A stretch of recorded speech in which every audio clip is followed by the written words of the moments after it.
Hello everybody and welcome back. It's good to see you all. I hope you're having a good day today. My name is Fractal Mind Mike and we're going to be playing some Ultima 2 again today. Revenge of the Enchantress. We'll see about that. We'll see about that. Maybe it's my revenge against this interesting, let's say, game design. Yeah, it was really interesting last night. How's everybody going? Good to see you there, Refraction. Good to see you there, Proton.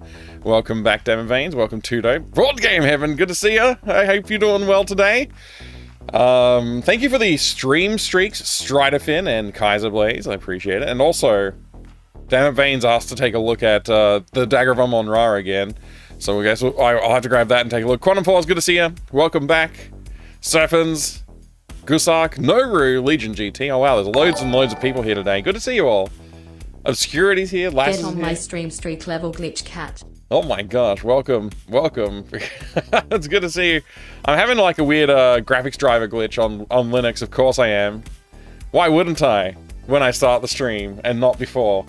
Gaming Cat Ella, thank you very much for the 62 months of support. That is an amazing, amazing amount of support. I really do appreciate it. And I hope you're having a great day today. 62 months? How did that happen? Crazy. Hey, thank you. Thank you, Board Game Heaven. I appreciate it. I had a haircut. That probably helped. I'm going to just mess around with my graphics settings for a second. So just ignore whatever you might see on the screen. I'm sure it'll be fine in a couple of seconds here. I'll be right back, I suppose. Hopefully. I hope.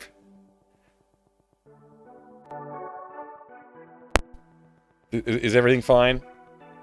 I have no idea what actually happened on the stream between those two things, but everything's fine again. It's great. Deluxe Paint Tim's here. Good to see you, mate. Welcome. Welcome. Oh my gosh. Kaiser Blaze and Strider, thank you again for the 15 and 20 stream, not month, streaks. Stream streaks. And thank you again, Gaming Catarella, for the 62 months. Thank you all for being here. You might have noticed a new episode of the Infinity Factory playthrough went live today. I hope some of you got to go and watch it and leave some comments and like the video. It was fun. It was fun working on it. I've been having a blast playing that game. I'm looking forward to getting back to it and recording some more episodes soon. Maybe this weekend. I've been having a good time. If I buffer up enough episodes, I might actually change the cadence of releases to a bit more frequently. At the moment, it's 2 episodes a week. I might make it like 3 or 4. If I get enough episodes recorded. I don't know. We'll see how this weekend goes. I'm already up to episode 6, I think. I think I've done 6 episodes. So, you know, it was a good time. You had a foot of snow overnight, Archaos? Wow. Seems I missed the end of Ultima 1. Yeah, you must have, Zozo. Sorry about that. It was fun, though. I actually had a good time. I'll tell you what, though. My biggest frustration with Ultima 1's ending was the G key. Like, the need of pressing the G key. It was so stupid. Because the entire game... Like, and I mean the entire game. Like, I played through the entirety of that game. And I never once needed to press the G key. Until the end. And I didn't open the manual up to look for a hint for like how would I complete the game. I didn't think to look at the manual for finding the G key. You know what G key is short for? It's short for get. You never have to get anything in the entire game. You unlock chests, you kill people. Anything that gets dropped in the world, you automatically get. There's no items on the ground that you can pick up by pressing G. There's only one situation in the entire game where you can press G to get something. I was deeply offended by that. The Envos G key, it's just so stupid. It's just so bad. I couldn't believe it. So I'm playing Ultima 2 now, and I will continue to play the Ultima series, yes. Ultima 2 has shown, it's already shown me a lot of things. Like I have a lot of thoughts about the design in Ultima 2. Ultima 2 has many, many problems. I won't go into all of them right now, I might save it for a little bit of a post-game critique. We'll see how far I can get into the game today. Maybe I'll learn something new. The game so far has not revealed its plot. The game so far has been very cryptic about what the heck is going on in the world. Occasionally I'll just see a doorway open in front of me and walk into it and go, okay, but now what? Nothing, there's no explanations. There's no explanations. So I guess we'll find out what's up. Good to see you there, Grognak. Welcome in. Thank you very much for joining us. Space was fun. You know what? In the end, the space was fun, although broken. Like, poorly programmed or broken. Either way, yeah, the space section in Ultima 1 needs fixing. It could be better. It could be a lot of fun. Honestly, it's, like, not far from being fun, but I think they made it harder for... I think they made it broken so that it was harder. Basically. Which is a stupid approach to take. Like, I'm gonna break the way this game works so that it's harder for the player to finish it? Like, why are you doing that? Just be happy with something simple that works. It's, it reminds me of the space section in, what's the name of that damn game? Cybergenic Rangers, or whatever it's called. Cybergenic Ranger has some space sections in it, and they're, like, quite bad. They're quite badly implemented. It reminds me of that. I mean, that game in particular, like, breaks all of the game design rules that had been established up until that point in time. It's such a bad game. Ultima 1 is nowhere near that bad. But, I mean, in fact, Ultima 1 is my favorite Ultima so far. Out of Ultima 1 and 2, I pick Ultima 1. Absolutely. 100% every single time. No, sir, welcome. Good to see you. Why didn't they just make you attack the gem? I know, like, I bumped into the gem. I attacked the gem. I did all the things that I could think of with the gem. Did not press the G key, because why would I press G? It's never done anything in the game before. It's not like I'm going to magically think, oh, I should press G right now. Stupid. Terrible game design. They might as well just said in the manual, press G to win the game. Like, that would have been way more useful information. Maybe I'm still a little bit upset about that. I can't remember which it was, but I am sure recommendations are usually to start on either Ultima 3 or 4. Probably for these incredibly janky reasons. Yeah, no, I'm glad that I have the experience. I'm really, really happy to experience it firsthand. It is interesting, at the least. But you're right, people often recommend starting with 4, or... I've heard some people recommend 3, but I think the, like... consensus is usually settling more towards 4, and some people say as far as like starting on 5 or 7 as well. Like, I think 7 is the one that a lot of people like the most. But yeah, getting into the Ultima series, 4 is where they apparently start introducing more of the lore elements that are consistent. So, how's the strongly worded letter to Richard Garriott going, Mike? I haven't composed a single word. Sorry. Maybe I should. The first one didn't really have much, by the way, of plot in the game either, just the story in the manual. Yeah, but at least, like, it did have a plot. Like, okay. The characters that I interacted with in the game did eventually give me information that led me to solving the game.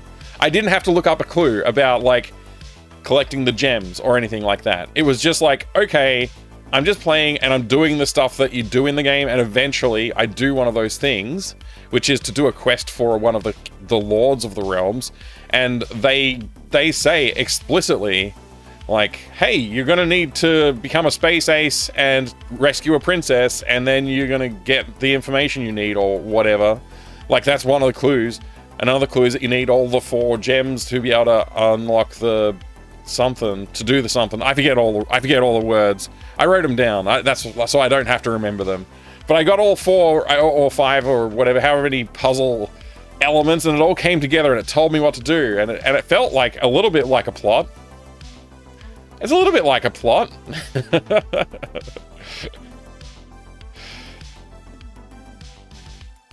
Funny enough, there's actually an earlier game references in 4. Yeah, I think that maybe they were trying to tie the series together with 4 and like bring everything up to the same sort of standard somehow, retrospectively, otherwise known as a retcon, which is a retrospective. I don't know what retcon's short for. I just realized that I know what it means, but I don't know what it's short for. What's retcon short for? Continuity. Retrospective continuity. Thank you.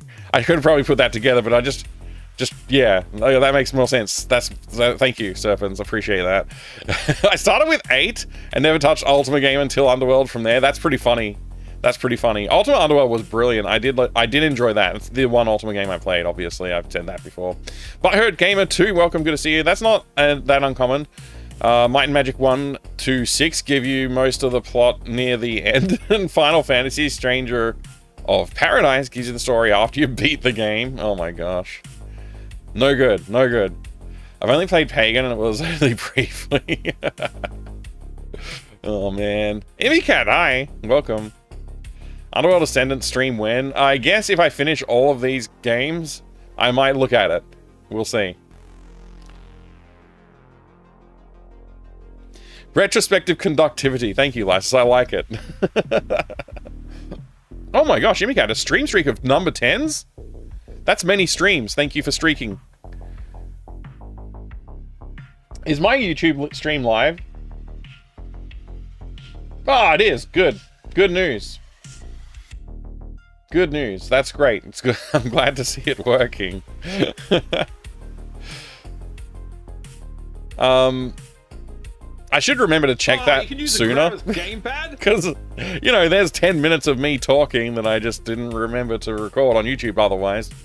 Hey, it's all good.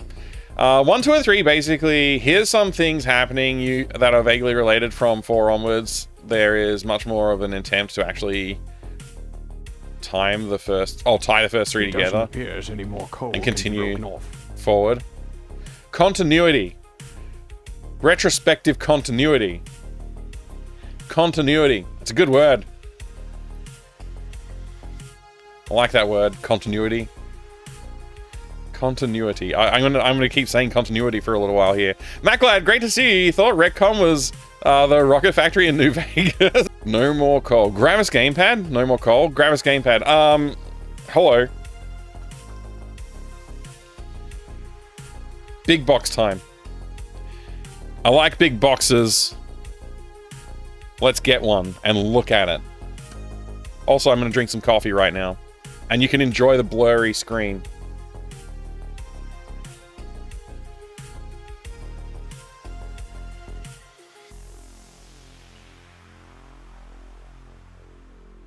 Retroactive continuity.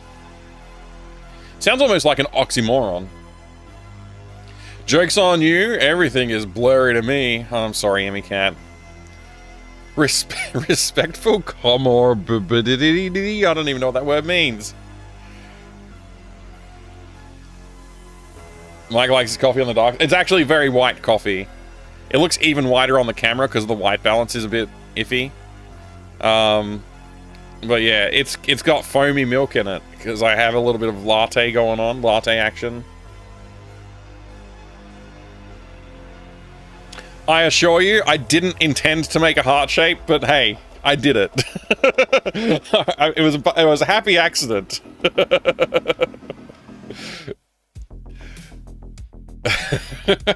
Thanks, Serpents. All right, you know what? I'm gonna complain a little bit about myself. I've had these broken broken side cutters for so long. This spring in the middle is broken, and they're brilliant. Like I love these side cutters when they work properly, but they don't. So obviously I just have to use them like this, and I've gotten so used to it. I've been using these for ages, and I thought like when it broke, the day it broke, oh, I'll have to go to JCar and pick up some more side cutters because these ones are broken. And it's like, they work fine except for that spring action, right? So I have not replaced these. They were broken before I started streaming, I'm pretty sure. Maybe a little bit after I started streaming. But I'm pretty sure it was before I started streaming that these broke. And I was like, yeah, I'm going to go replace those sometime soon. I'll go to JCar, pick up some new ones. I've been to JCar probably like 50 times since these broke. And not once have I gone, oh yeah, I should pick up some more side cutters. Not once. This is what I have to live with. If you think it's sometimes weird that I get sidetracked on stream, or like I say that I'm going to play a game and then I don't do it for like 2 years and then I'm like, oh, I'm going to play it now. This is how my life is. This is how my life is. I've lived with this for so long. It's broken, but I care. I do care. I want it to not be broken. This is what I live with. They work great though. Like, I mean, apart from the spring, they work really well. I like using them. And they're cheap too. They're like not expensive. I know you can get cheaper ones on like Amazon and whatever these days, but I don't know. I kind of like this form factor. Like somehow I've just gotten really used to these ones, which is why I didn't throw them out when they broke.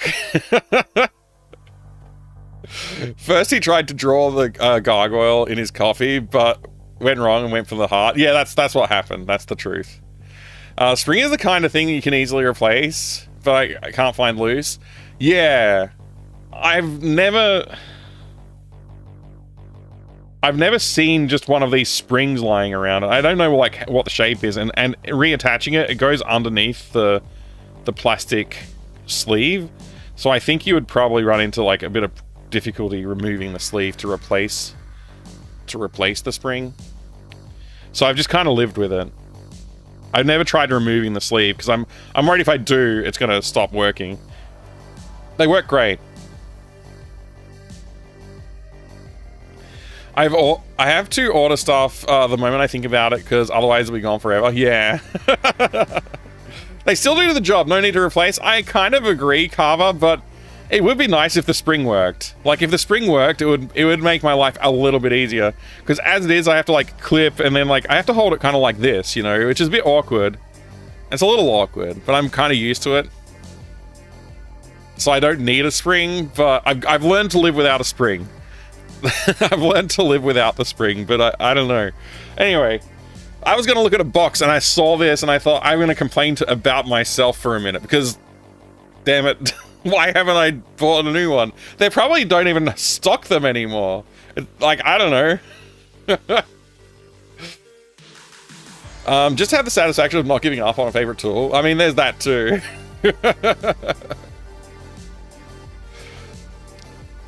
Yeah, I don't know.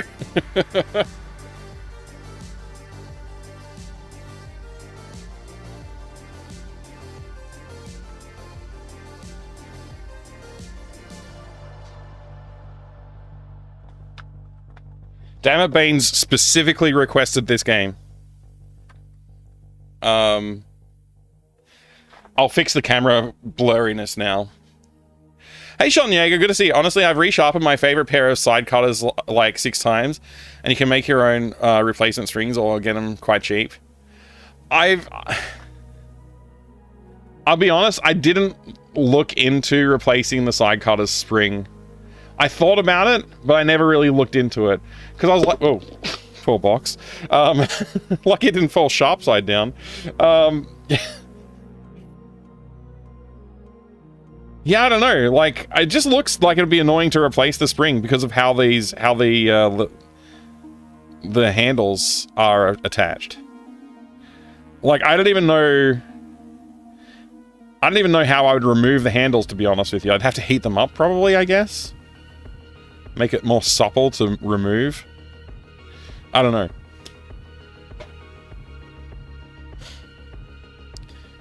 I'm pretty sure I didn't add any marks to it, Imicat. I think we're okay. I'm trying to get the light to reflect on where it landed, just in case. Yeah, I don't think so. Maybe. Maybe there's a new mark. It's hard to say.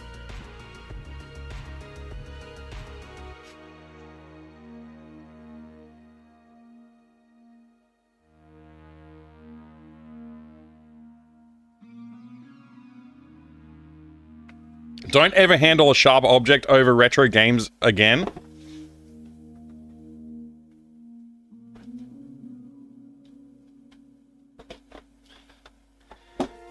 How about now? How about now? How about now? Oh boy, we're having fun now!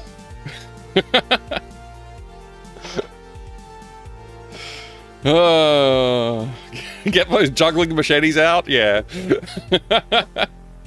Yay! Yay! Oh boy, we're having fun now!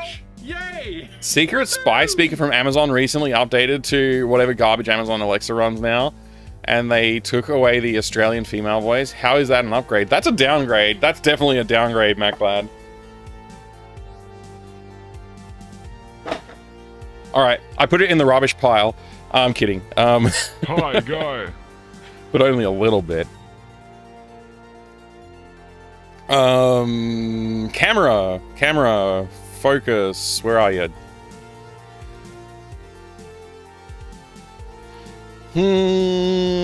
Hi, guy. ABC's upset that I didn't break the box.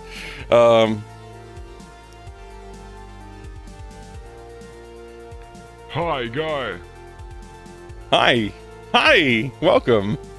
Good to see you, Is All M. Welcome back. Morning, sir. Morning, Refraction. Knowing a little of Karandi, the side cutters would bounce off, bounce off and stab into something you actually like, such as your hand. Yeah, probably. Happy Friday to you, Is, as well. Thank you. Can you examine CS? I can't redeem. CS as in Counter-Strike? You can't redeem because this box was redeemed. Followed by canned laughter. Yeah, for no reason. Like, there'll be... I don't like Refraction. That kind of would be funny. So I think what you're looking for actually is not canned laughter in the correct situation. There would be canned laughter when I don't know, picked up something. Just in general, like, oh, I moved my mouse. That's pretty funny, right? That's when the canned laughter would be. Because it doesn't do it every single time you do anything. It just does it, like, randomly, with no reason. So you could just, like, look at something, and he'll say, like, it's a yellow leaf, and then the laughter will go off. It's such a bad game. It's such a bad game. I will say, a puns fan, I don't know where the box is right now. I don't know where the CS box is right now. So it could be quite tricky for me to pull that one out. Oh, from before. Oh.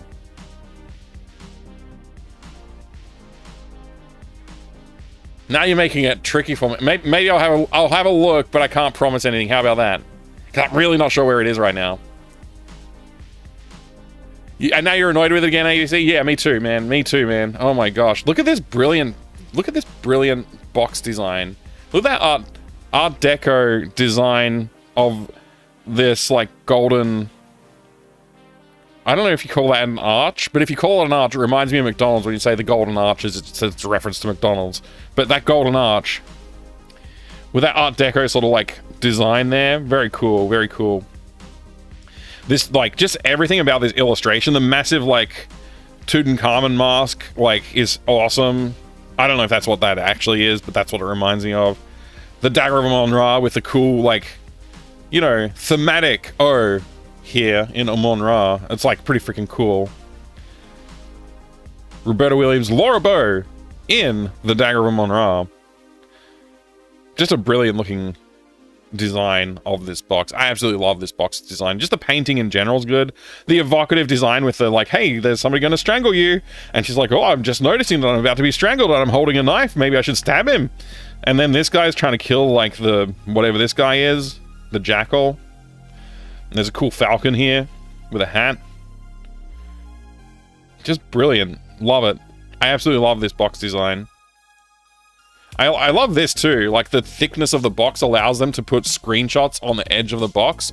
So if it's on the shelf among other boxes, you can see the screenshots of it. This game's way later than this game, so they stole the idea from them. Let me get something more. There you go. It would have been next to boxes that looked more like that. You know? Like, that's pretty cool, right?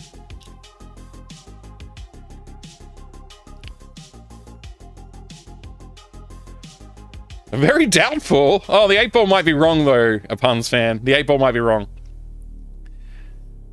She's an original Sierra character. Yeah, she is. Laura Bow.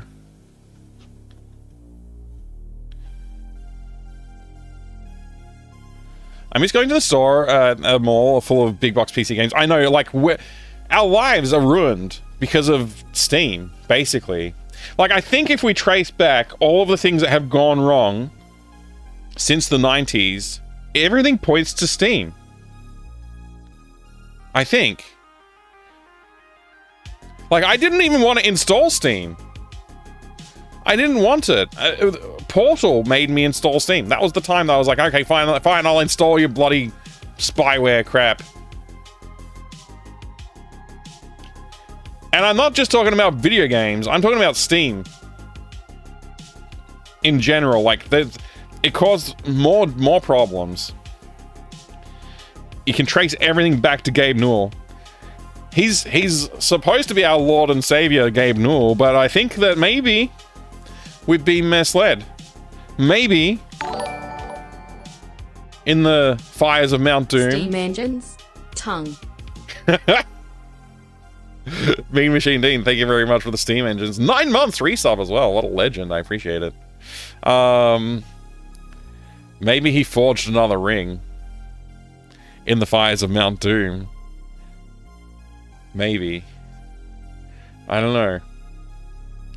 Or maybe everything is actually fine. Maybe everything is actually fine. Maybe Steam is good. Maybe Valve is better for everybody. Half-Life 2 was the first game to implement Steam as a platform for redemption and installation. Yeah, you know what I did with it? I went to Kmart and I bought Half-Life 2 off the shelf. I took it home and I went to install it and it said you have to install Steam. And I said, I will not install this spyware on my computer. So I went to, I don't know, like megacd.com or I forget, Megawares. I forget, there was some website I went to and I downloaded the no CD crack or the no Steam crack for Half-Life 2 so that I could play the game that I bought off the shelf without installing the spyware. And that was the right thing to do, in my opinion.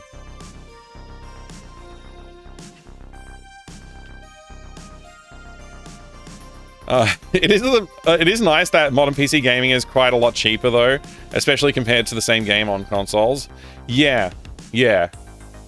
I still have to remind you though, ABC. I bought a copy of what's the name of that game again? It'll come to me. Stalker 2 from EB Games. I bought a box from EB Games that cost me less than half the price of buying the game on Steam, that included a few pieces of paraphernalia and a CD key. Or not a CD key, a game key. That was cheaper to buy. I spent less money walking into a physical store that somebody had to ship this game to from China or whatever, and somebody was paid to put it on a shelf, and then somebody was paid for me to check out.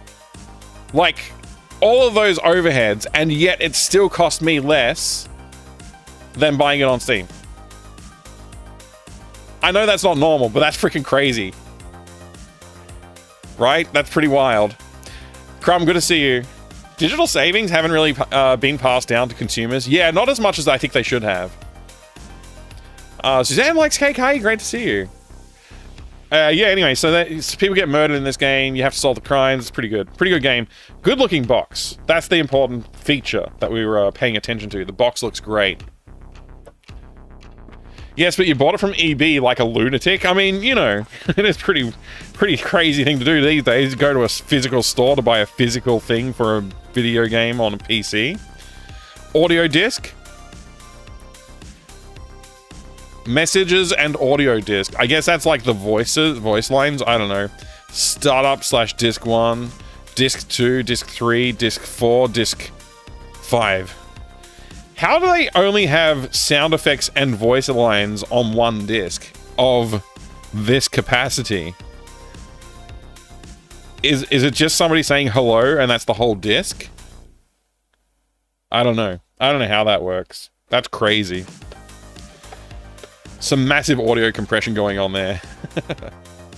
I have heard the voice acting. Yeah, it's like quarter bit audio. Yeah. Ricky Zinger, hi there, good to see you. There's a lot of weirdness with digital libraries though. My father died 400 plus Steam games in his library. They can't be officially handed over to family or anything officially. That account is useless. But you could, like, if you have his passwords, you can like log in and take ownership of it though, right? Like, and then change the email address and all of those things. Like, officially you're not supposed to do that, but you technically can, right?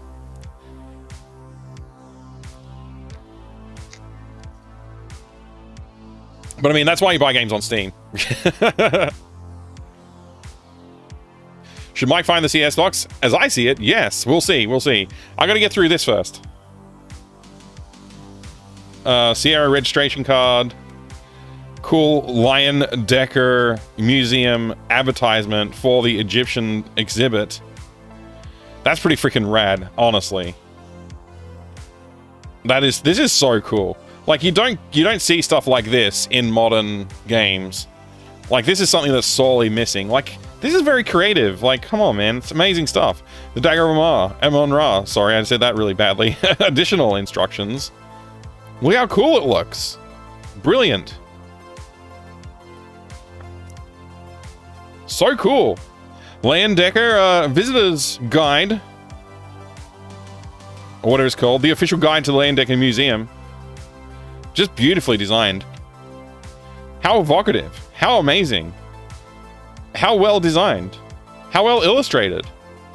Just lovely to look at, frankly. Look at that. Just beautiful. Everything you always wanted to know about customer service. The game manual, because of course Sierra reusing their engine and reusing the manuals for their engines. Very good strategy. And then an entire spectrum of family games from cataloging in Sierra, I guess. Willy Beamish! Fun for the whole family. Assuming the whole family is like teenage boys. Young adult men, maybe. I don't know. I don't think Willy Beamish is family friendly is what I'm trying to say. Look at this Jim Walls character. Look at him. Jim Walls. The man, the myth, the legend. Well, mostly myth.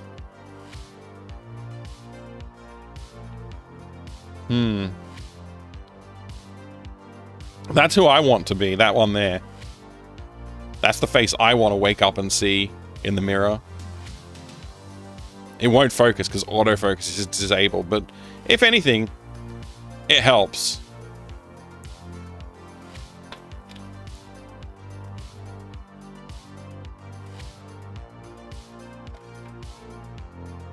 Good to see you, VNU, as well. Damn, I always wanted to know so many things about customer service. Yeah, so many facts that I just didn't know. And now I still don't know them because I didn't read it. He looks like a gentleman with big balls. Yeah, BB Walls. Yeah, BB Walls. Big balls walls.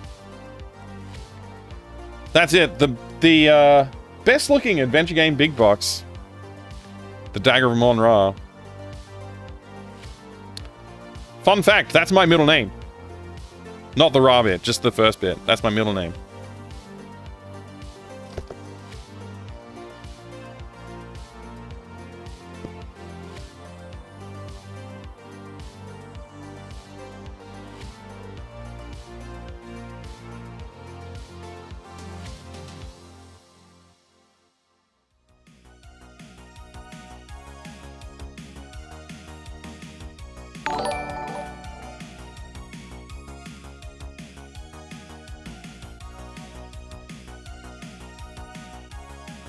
What just happened? What just happened? A Neon Arcade raid? Oh my gosh. Thank you very much for the raid, Neon. Welcome, raiders. Surprise! Hey, thank you very much, Erica Story. Welcome. Amiga Cammy, you're a legend. Great to see you too. Hope you're having a good day. What's going on, Neon Arcade? Oh my gosh, it's freaking Raiden. It's freaking Raiden, my chat. Raiden. We had an arcade machine at my uni called Raiden Fighters Jet. I think it was basically like Raiden 2. but it was like slightly weird, and it was cool.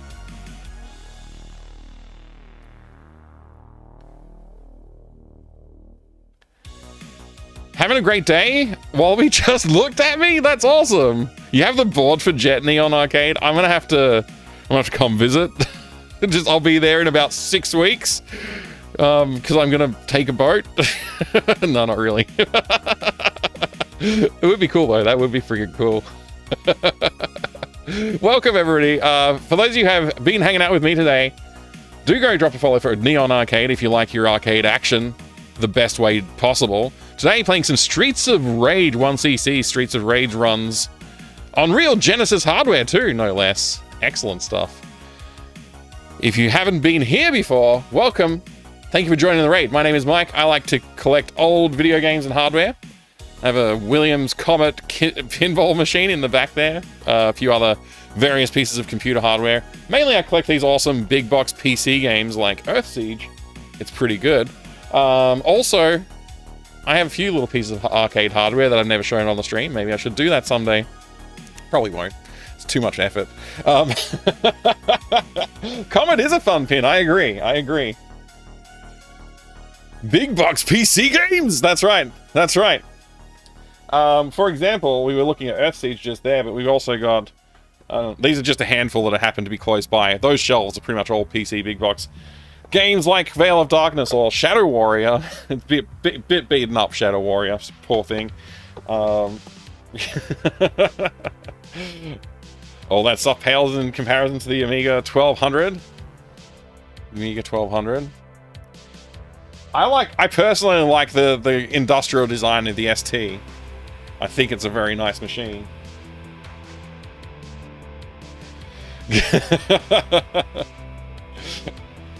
What else do I like? I don't know. I like video games. I also make video games. I almost forgot to say, I make video games too. You should play my video games.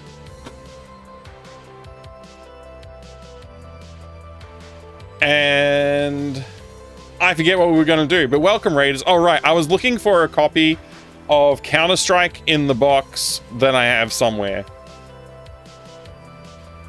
I just don't know where it is. I'm not sure. We were going to look for it. Do you have any big box Star Wars PC games? I do, yeah. I do. I'll grab some Star Wars PC games, put them here, and then I'll do other stuff. Well, I'll see if I can find this Counter-Strike game. Amiga 1200 a lifetime ago with massive 120 megabyte hard drive. That is pretty massive for an Amiga.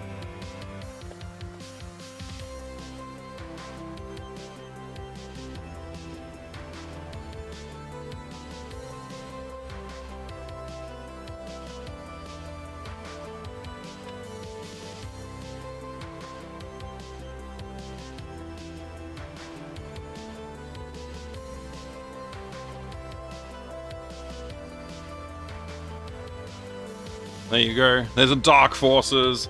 There's a TIE Fighter. Oh, maybe I should do it the other angle. There we go. There's also an X-Wing. There you go. Enjoy that for a minute.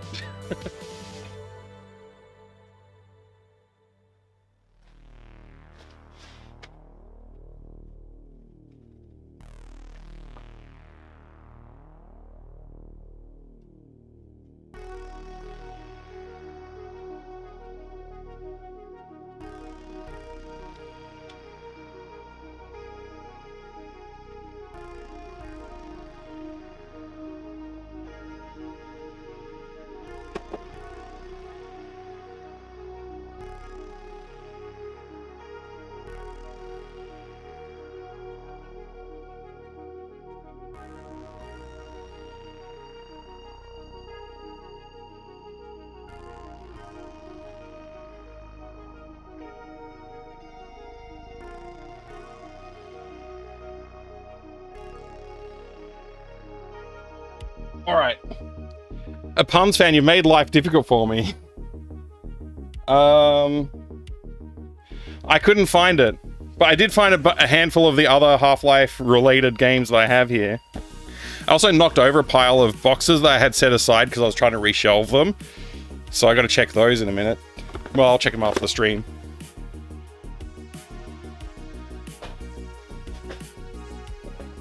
Luckily, they didn't fall too far.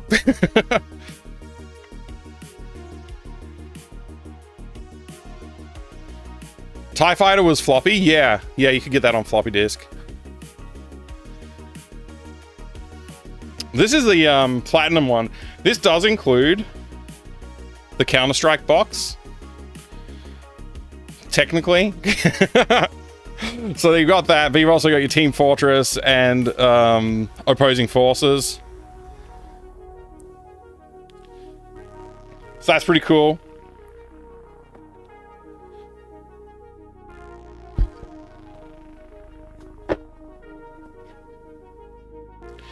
So anyway, that's like the Platinum Edition of Half-Life.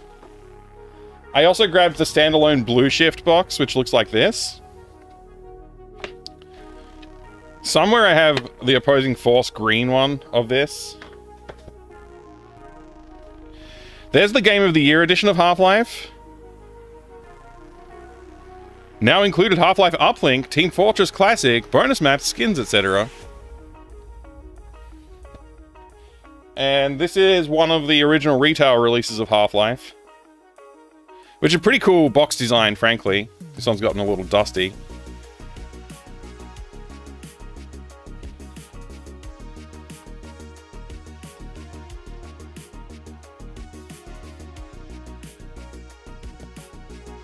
Yeah, the first one includes Counter-Strike.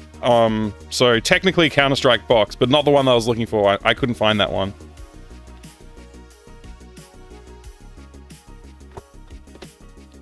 There you go. That's Half-Life. That's also Half-Life. That's Half-Life Blue Shift, and this is Counter-Strike. Includes HL Counter-Strike, the #1 game played online action game. Plus Ricochet. Everybody likes Ricochet, right? And there's the actual Counter-Strike box art that they had on this particular release. So, that's cool.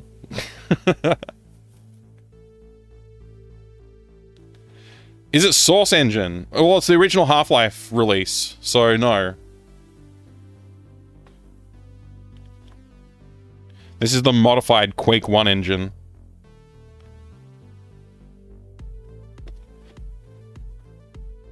It is pretty cool looking.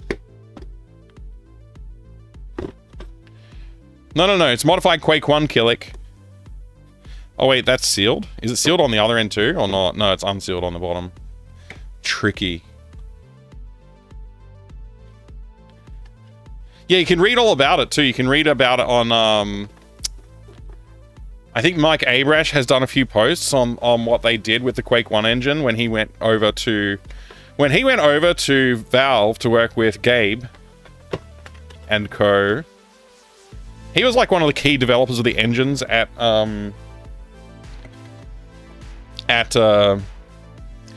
what's the name of the place that I'm trying to say? id. Duh. Sorry about that. id Software had Arash and Carmack working pretty closely together on the engine tech. And so when Arash went over to Valve, he took with him the Quake 1 source, basically, and they developed the Half-Life 1 engine on top of Quake 1. And so the evolution of that, obviously they did a hell of a lot to it. Like, they've got skeletal animation and stuff instead of the vertex-based animation from Quake 1. So, and they can also compute interpolated frames now instead of having fixed frames for the characters. That's just one thing. The scripting system that they used in Half-Life was actually very similar to the original scripting system that was in Quake 1, except they got rid of all of the, like, so Quake 1 has this scripting language called Quake C, or QC, and Quake C was what they actually programmed all the logic for the games, including like triggers in the maps and buttons on the walls, AI for the enemies, all kinds of stuff, the weapons, how they worked, all that's written in Quake C practically. So what they did is they took all of that concept and they kept parts of it, right? And they ported it to C, might have been C++ at the time actually, and made it DLL based instead. So they used Windows operating system DLLs, to load code from like into the engine, right? So now instead of having to compile Quake C and have the game read the bytecode and interpret that on the fly for, you know, the purpose of playing Quake, now you have DLLs that are loading with code, but a lot of that code was still copied and pasted out of Quake's original source code, the QC. So the flickering lights in Quake are, there's stories about this everywhere. It's not really, it's pretty common knowledge these days, but Quake 1's flickering light code is, you can see it used in many games, including the Half-Life series. It's like flowed its way through that too. G'day Slayer King, good to see you. Why do you think Steam Machine was delayed so they can release it together with Half-Life 3? I think it was delayed for the reason of financials, to be honest, but yeah. So that's the Opposing Force manual. That's the Counter-Strike manual. I guess that's what we're really here for. We want to look at the Counter-Strike manual together. Did you know that Counter-Strike was originally developed by Australians, I believe? No, wait. That was Team Fortress. I apologize. That was Team Fortress. I don't remember where the original developers from Counter-Strike hailed. It might be Australia, but I don't think so. It was probably a global community that got together and did it, for all I know. This is pretty cool though, right? So anyway, Abrash was working on that, and the scripting, so they used that as like the core for like how they built the DLL system into the games. So like the Half-Life 1 scripting tools that were built into like the editors and stuff like that, they had to like basically expose a bunch of things for that to use and like change the way level editing worked as well. So like there's a ton of changes that went into the Half-Life engine, but yeah, it was all based off of Quake 1 is the point. And so like a lot of the basic, like a lot of the interactive scenes that you can see, like if you're running through Half-Life and you see a scene play out, they're just like building on top of the like design language that was in Quake 1 essentially. Like, okay, when you press a button, a door will move from here to here. Now it's like, oh, a character will animate from here to here, and like they do like that kind of thing still. Like select this animation and play that animation moving from here to here, those kind of things. Yeah. So I imagine scripting those sequences in Half-Life 1 was probably really difficult for the game designers to work on. I bet you they had to work really hard to make some of those hilarious scenes of scientists in trouble. But yeah, there you go. That's the Counter-Strike manual for you. Hope you enjoyed looking at that one, Upons fan. I played Counter-Strike on its first beta release. Nobody knew how to buy weapons yet because you had to bind keys yourself in console. That's pretty funny. I don't think I played it that early, but I did play it pretty early. G to get in Counter-Strike? That's right. You gotta get in Counter-Strike. Right. Half-Life? This is the Half-Life manual. Oh man, I keep forgetting. Every time I open the Half-Life manual, I'm reminded just how bright this orange is in real life.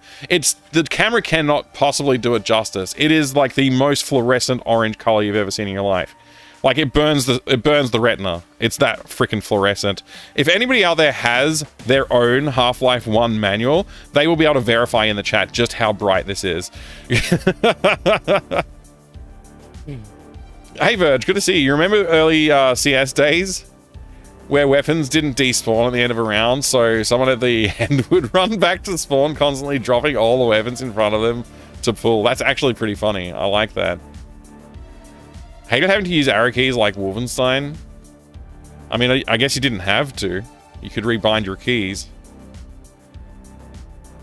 It's pretty bright on camera. But, I mean, yeah, just like, I assure you it's brighter in real life. Look at this cool custom Zen concept art in the back of the manual here.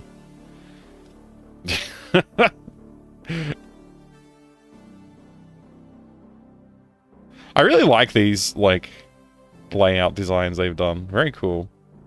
Anyway, man, they were really, you gotta remember, like, Sierra shipped the original release of Half-Life, right? It wasn't on Steam or anything like that. Valve didn't have their own publishing house or anything. So Sierra, being the publisher, are like, oh, you're gonna ship a game?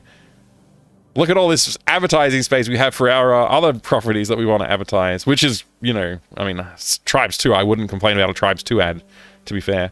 But there you go, there's Team Fortress Classic.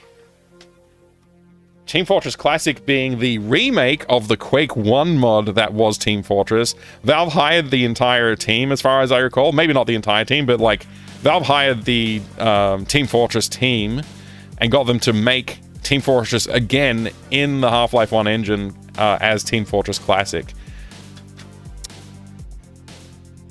What are we looking at here? What's this one? This is an ad for Ground Control.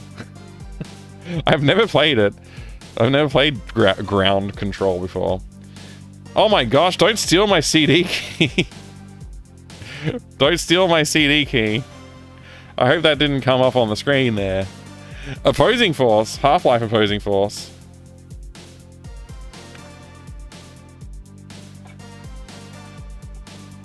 Who all tried to shoot the G-Man? I mean, yeah, I definitely did. Yeah, absolutely, 100%. SWAT 3 ad. I still haven't played SWAT 3. I couldn't get through SWAT 2, man. It was a terrible game. I just did not enjoy playing SWAT 2. There you go. This is a Half-Life Game of the Year edition. Oh my gosh, they're advertising Gunman Chronicles. This is a cool, like, fan project. Basically a total conversion that they were working on. And I don't remember exactly how this came to be, but like somehow they were at a show, a trade show or something like that, and Sierra saw their mod that they were working on and said like, oh, we'll publish it. And so it's actually a published game on the Half-Life engine, not owned by Valve. It's very hard to get these days, but if you have the CD key for Gunman Chronicles and you enter that into Steam, you do get a copy of Half-Life out of it. And there's your Counter-Strike. I'm not showing you my CD key for Counter-Strike. But there you go. I hope that was worthwhile, a Puns fan. We got to finally see the A. It's definitely... This definitely qualifies as a Counter-Strike box. It just has a bunch of other stuff in it too.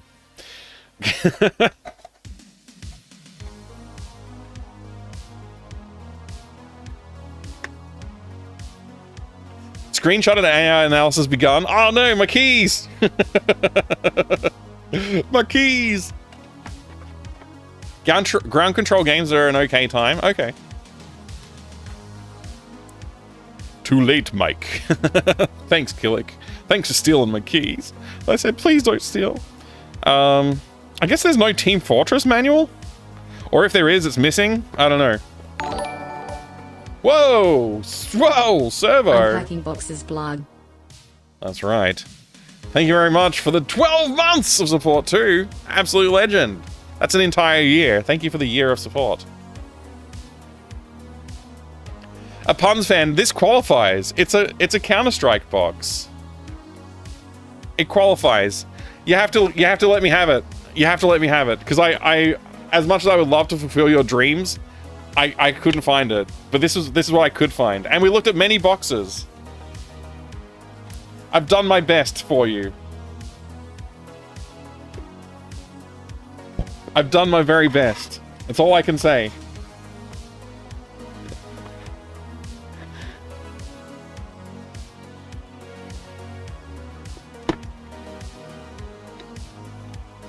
All right, there you go.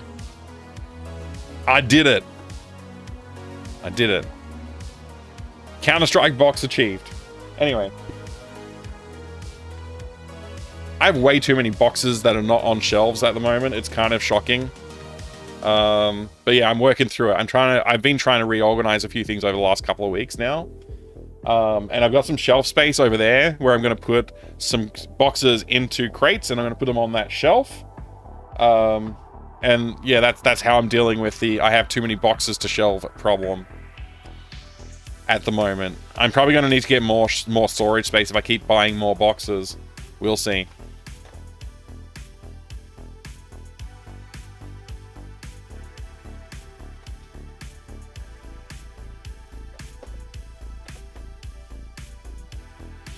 All right. We did it. If you guys don't know, man, Fractal My Mic is the current Ricochet champion. What? Who's making up stories? Goosack is making up stories. Current Ricochet champion. But that is because no one plays it online anymore. I don't think anybody played it online back then either. Like, I don't think I ever saw anybody actually playing it. I think my brother and I loaded up once. And we're like, okay, great. Thanks for that. Some Valve people who helped finish this too, like Robin Walker, one of the Team Fortress guys. Oh yeah. I'm sure they did. Government Chronicles was a fun one, Purblind. I agree. Do you remember playing on those PCs back in the late 90s, early 2000s? Remember those big CRT monitors and PS2 keyboards? Yeah, everybody had PS2 keyboards for the longest time. Like, USB keyboards were a thing for a little while there, but people were still like, no, I'm going to stick with my PS2 keyboard. You know, you get to like the tools that you're using, I guess. Better than having too many shelves that are no boxes, not on box. Yeah, right, Carver, you're right. I think you're right. Yeah, I remember that though. The PS2 keyboard situation was cool. Going to like a LAN party carrying your freaking CRT monitor in and your giant freaking PC. Glorious. I wouldn't change it for the world. Absolutely loved that stuff. Some people still use PS2 today because it's technically faster, because interrupt driven and not polled. Yeah. Still using PS2 keyboard from 1990. That's awesome, Cuting Sand. Legend. I still have my PS2 keyboard. I customized it. I painted it red. And I replaced all the keycaps with black keycaps.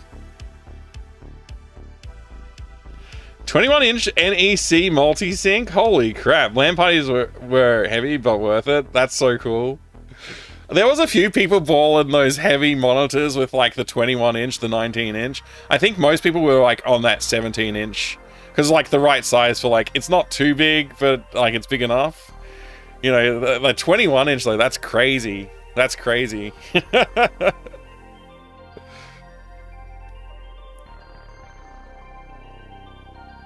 Especially on the cheap Tresser tables. Oh yeah, the trestle tables. See all those big 90-inch, 21-inch CRTs and you think that's asking for trouble. It is asking for trouble. I agree. Yeah.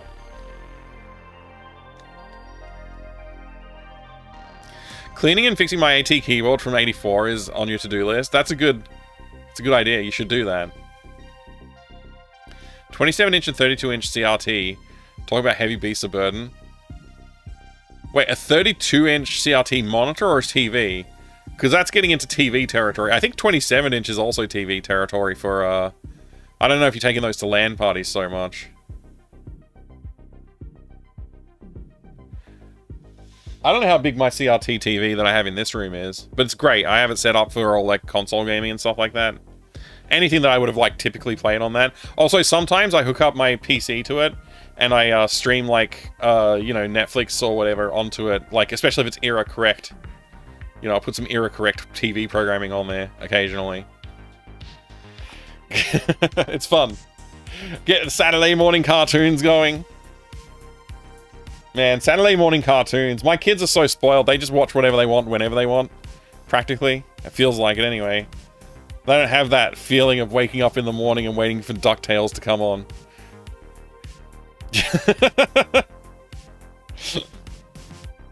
Watching some gargoyles. Oh man. Saturday morning cartoons were where it was at.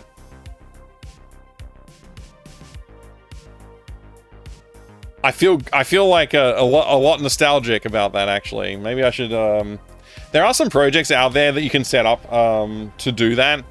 And there's also like, I think there's I can't remember what it was, like my80stv.com or something like that. I forget what it was. It's something like that, like 80s TV stream web site. I'm googling it. My Retro TVs, it's called. And you go 80s.myretrotvs.com. Let's have a quick look at it. Why not? I won't stream anything intentionally. But yeah, you can like select all the things that you want. So you want cartoons, comedy, commercials, all that kind of stuff. What just happened? Oh, we got a follow. Thank you very much for the follow. I have anonymous follows on the channel, so feel free to lurk or jump in the chat and say hi if you would like to. But yeah, I find this concept kind of cool, actually. I find this concept kind of cool. Like, just putting on commercials, right? Like, I don't think I want music. I don't want anything that could potentially get me DMCA'd. I guess trailers might be safe, but I won't do it. We'll just do it with commercials. And you turn it on. It's like to brush. So AIM does more than fight cavities with fluoride. AIM's taste helps start a good habit that lasts. Roger. Herbs and spices, so the seasonings are squeezed into Just watch ads juicy bite. from the 80s. You're kidding. Save $160 on this 10-inch radial. All right, there you go. So that's a website. YouTube channels that have Saturday morning cartoon videos that have ads and everything. That's the best way to experience it, I think. Official AOL instant messenger toothbrush. I remember Saturday becoming sparring day at karate. That's when I lost interest in Saturday morning cartoons. Yeah, I can understand that. That's a trade-off that I think most people would want to make. Me being late to school because a really good episode of Teenage Mutant Ninja Turtles was on. Oh man. What a savings on the circular saw. Yeah, indeed. Indeed. Alright, okay, we gotta stop our music, because as you know, we like to experience the games the way they were. And we don't have any background music interrupting that experience. We also have to launch Lutris, which I just realized I didn't launch today for some reason. Normally I'm a little bit better prepared.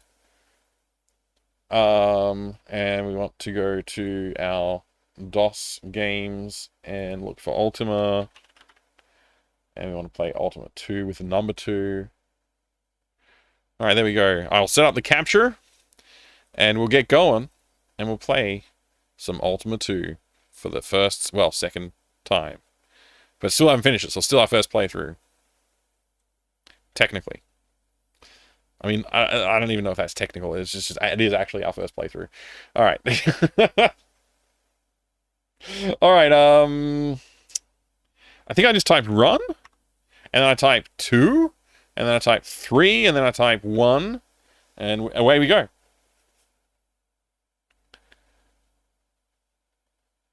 For those watching the YouTube video, game starts at 1 hour and 15 minutes. Thanks, Grognak. But you forget that I don't start the YouTube recording until I launch the stream, which is usually like 10 to 15 minutes into the start of the stream. Shut up. Depending how organized I am on the day. Sometimes it's a little earlier, but most times it's about 10 minutes in. Shut up and play the game? Alright, P to play. I am a man who is standing in the world with 395 hit points and 511 food, 5 experience, and 42 golds. I have no torches, no keys, no tools, 10 wisdom, 10 intelligence, 10 stamina, 10 charisma, 55 strength, 20 agility. I'm carrying and using an axe and a chainmail armor, or well, I'm wearing chain armor. I don't know. I guess it's chainmail. I also happen to be carrying an unx, number 1 of them. I'm a level 0 male dwarf fighter named Gorath. That's my Ultima character sheet for you. Now, I have to learn how to do things in this world. I kind of wish there was a little bit more context I could get from the game. I'm going to head south. Okay, I feel like this is... Okay, there's a tower over here. I don't have any torches. I don't know how to get a torch. Okay, there's a gate over here. I'm going to go through the gate. I am now in another part of the world. Or another time of the world. I still don't really get that. Okay, this is one of my complaints. Okay, I'm gonna waste some food to complain. The fact that you have to navigate around the mountains in order to get here, like, I don't feel that's a fun game mechanic, personally. Can I please have that gate come back now? There we go. Hey! We found something new! I've never seen this screen before. Okay. What? Oh, hello, a door just opened in front of me. How do I have to E to enter the sign, right? And that will tell me what the sign says. The sign reads, Anos Legends.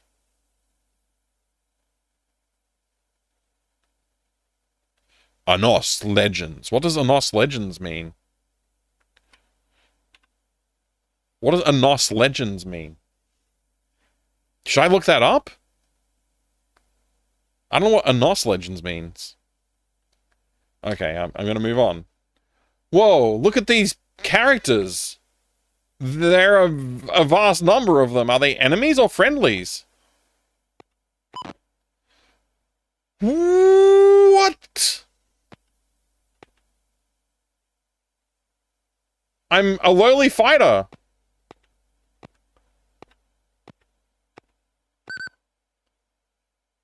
Okay, now I'm in a new place. I think I have been here before, but I couldn't choose to go into that dungeon because of my unpowerful character state of not having a light with me. Now, do these hurt me when I walk in them? This is an experiment. Yes, they do. A variable amount as well. Oh, I lost like nearly 100 health just walking through there, and now I have to walk back!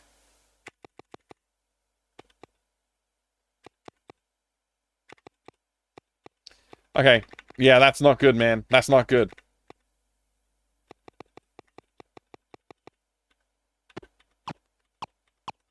Oh, he died.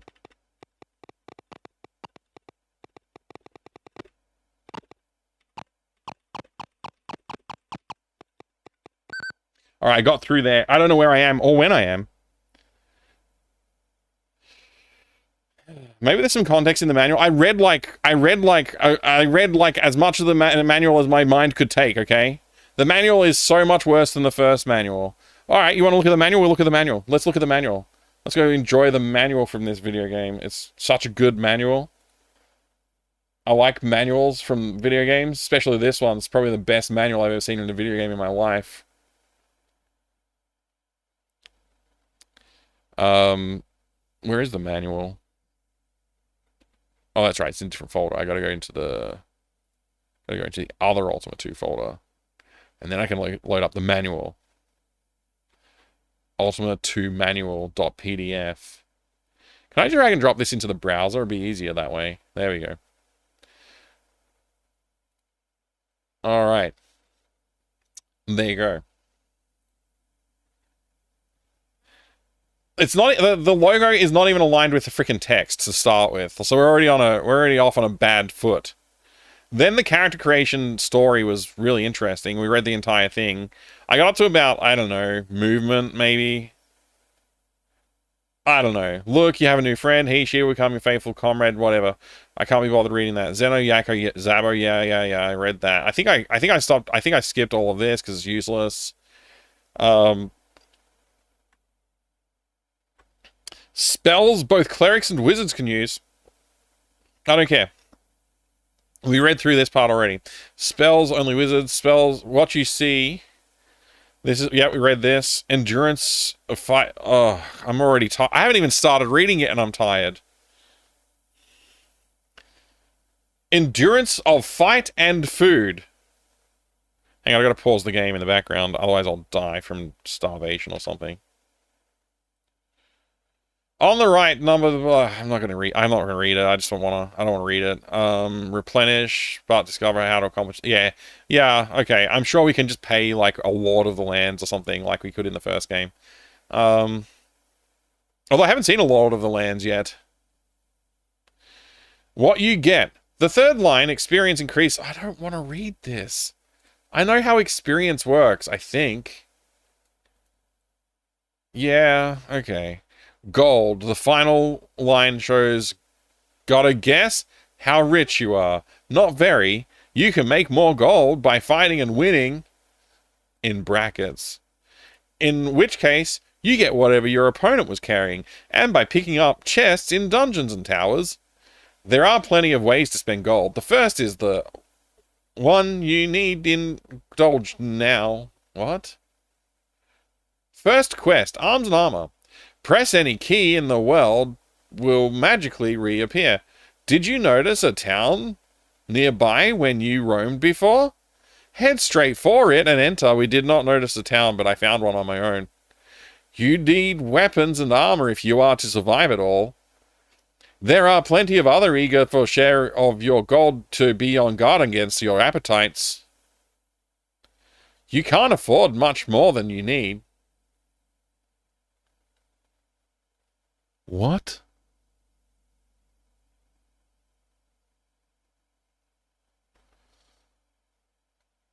Endurance of fight and food should have been the name of the game. I like it. I got distracted by the sex race last night. Yeah, the sex race was pretty intense. Getting to know the natives. I feel like I might have even tried to read this part because I remember the heading. Did you run into any monsters outside? They don't care about your motives. They attack you and you blah blah blah blah blah. Instead of fighting and talk to the townspeople, press T to transact. The command line will ask the direction you want to transact. Enter it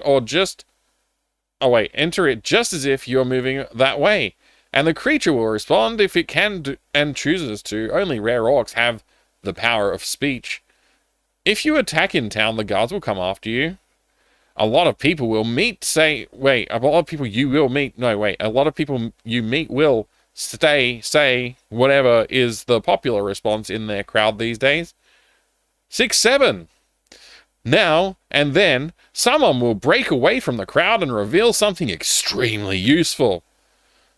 Without these bits of information, you won't get very deep in Ultima 2, and you certainly won't win, so talk to everyone. Put up with the bores to find the gems. They just told me I have to talk to everyone in town. God damn it, I don't want to talk to everyone in town. They're going to be like, hee-ho, dumb. Like they say stupid crap, man. Doesn't make sense. Transacting is also how you communicate with storekeepers and make purchases. Most such transactions are self-evident, but a few use abbreviations for products and you may need to clarification. So it's time to identify weapons. Blah, blah, blah, blah. I already figured this stuff out. Skip. The pub and its proprietor. Pubs have always been centers for gossip and street wisdom. The universe of Ultima 2 is no exception. And, as usual, the barkeep is the wisest of all. When you talk to bartenders, they'll ask, 1 buy, 2 tip. If you buy, you'll get a drink at a reasonable price, and a comment that may or may not be useful. If you choose tip, the keep will ask how many gold pieces you're willing to spend. Up to 9. Pay up, and you'll get an important clue about the workings of the game. Ultima 2, which, of course, you may have already heard if you've asked the keep before. Bartenders, information helps you play Ultima 2 successfully. 55 months. Wow. And all of them were blast. Thanks, Mike. You legend, Atreides. Freaking crazy, man. 55 months, tier 3. Absolutely major mega support. I do appreciate it. I hope you're doing well today. I'm wiggling my eyebrows because I feel like I have to do something to justify your 55 months of amazing support. It's great to see you, and it has been a blast. I appreciate it. I knew I had to get drunk to play Ultima 2 successfully. Yeah, it's the story. That's the whole story, is get drunk and then play Ultima 2. So I've been lurking. I just got out of the shower. I heard sex race, and who said 6-7? Oh no! You heard all the best bits of the stream, obviously. Oh boy, the 6-7 made sense in context. I think. Just subbing tier 3 so long, because I don't know how to stop it. Oh, I can help you if you want. I'll give you a hand. I'm sorry. I'll give you a hand with that.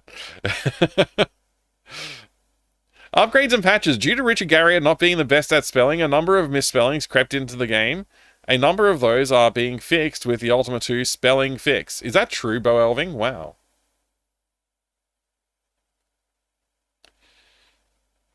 Okay, so where were we up to? I apologize. Ultima 2, which of course you may have blah blah blah. Bartender's information, blah blah blah. But only from oracles and sages can you get strategy hints that enable you to win the game. they are expensive and they too can repeat themselves. Okay. All right, I have seen something about an oracle. I don't think I've seen something about a sage yet, but I have seen something about an oracle in the game. So that is sort of helpful. Also, the barkeep thing, I kind of inferred that, but I also didn't have any money. So I was like, I gotta go fight some dudes before I can learn anything. And then I died or whatever. I don't know. Armed and shielded. In the maelstrom. Armed and shielded. You are ready to venture into the countryside. Chances are you'll meet a monster or two in your travels. Don't wait, attack. There are no friendly wayfarers out in the countryside. There's some timing to work on. Wait, there's some timing to work on in battle. You must press A for attack as soon as you've finished your last turn. Don't press any direction until you're asked for it. If you do, the computer will pay attention only to the last command and try to move in the direction of the monster, which is, of course, blocked. Then you miss your turn, and in that all you get for it is the message that you can't go that way. After a while, you won't have to watch the screen. The timing will come. Keep an eye on your hit points. If you're getting nervous during a fight, try to guide the monster toward a time door so you can disappear through it. Sometimes you can avoid monsters too, although fighting them and winning are essential for raising experience and cash. Monsters always make a beeline for you. Keeping that in mind, you can often lead them into spots from which they can't get at you. Take warning, no matter how strong you become, there will always be some monsters impervious to your attacks. Thank you very much for the raid, Disease Free. Welcome. Welcome, undiseased raiders. I hope you're doing well today. Thank you very much for the raid. My name is Fractal Mind Mike. Greetings and welcome. Everybody, if you have not checked out Disease Free's stream, might be a good time to go check it out, because they were playing some Terminator on the NES, which is pretty impressive. Hey, Cutscene, welcome. Good to see you. Disease Raid, welcome back. Good to see you there as well. Morganarium. Thank you very much for the raid, Disease Free. How's it been? What have you been up to? Welcome. Greetings. I'm going to click this little heart button to drop a follow. I hope other people do as well. Get raided. Thanks, Salamander. Welcome, welcome. What have you been up to? Like, so what? How was the Terminator? How was Terminator today? Oh, you're welcome. Thanks for the raid. I appreciate it. Painful 1cc challenges and is amazing. Oh, okay. That's awesome to hear. Definitely have to check that out. I don't do 1cc challenges. I'm an idiot and I try and play video games because I like them. Challenges. I mean, occasionally I might try something a little bit more challenging than that. But yeah, you know. Typical NES retro, broken and janky. Yeah, I gotta play some more NES games. I've only played a handful of them on stream. They're a lot of fun though. I played through Zelda 1 for the first time on stream on my original NES, and that was a lot of fun to try and figure out that stupid game. Although it's not a stupid game, it's quite fun actually. Mike tries to say below 100cc challenges. Yeah, that's my speed. That's more my speed. 100cc. Mike's trying to 1cc Prince of Persia. That's true, actually. That's a fact. I am trying to 1cc Prince of Persia. But, you know, don't tell anyone, because it's embarrassing when I don't win. But thank you, everybody, for joining us. My name is Fractal Mind Mike. I collect old video games. There's a bunch of them here. I got Earthsiege close by, so I'll pick that up as an example of the kind of thing that I collect. It's a box with a video game inside of it. I also have old hardware and more old hardware and other paraphernalia. I also make video games on occasion. That's probably all I need to tell you about myself. I live in Australia. I was born here. I was born in the Outback, near where they filmed Mad Max 2. I can't see! Around the time they were filming Mad Max 2, maybe a little bit after that, I guess. Yeah, anyway, about all you need to know about me, I think. I'm playing Ultima 2 right now, and at the moment, we're reading the manual. Thank you very much for the follow. I have anonymous follows on the channel, so feel free to lurk if you want to. And of course, disease-free. Feel free to take it easy and go have a break or do whatever you need to do. I appreciate the raid, nonetheless. And thank you for that follow as well. I appreciate it. Once again, anonymous. They're all anonymous follows. There's not randomly one that is not anonymous, although that would be a fun game to play. Thank you. Mike is trying to hint that he was the baby in Mad Max 2. I was not the baby in Mad Max 2. I think I was born after it. I don't remember when Mad Max 2 came out, actually. But anyway, it's around that time. I always feel bad when I see all your game boxes. Every PC game I ever bought trashed the box. Although by this time it was CDs, not floppies. Itsy Nibbles, don't feel bad. A lot of people did. I didn't do exactly that, but I did definitely have like boxes that, you know, didn't survive and things like that. It's just the way of things. Like, you don't realize it at the time. You can't. Not everybody thinks that way. Some people did, and that's like our luck, right? Hey, enjoy that Terminator 2. Thank you very much, Morgan. Enjoy it. Terminator 2 is brilliant fun.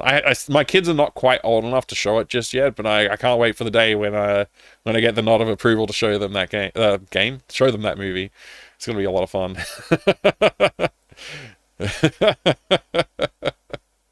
That's also not true, Atreides, but it would make for a good origin story.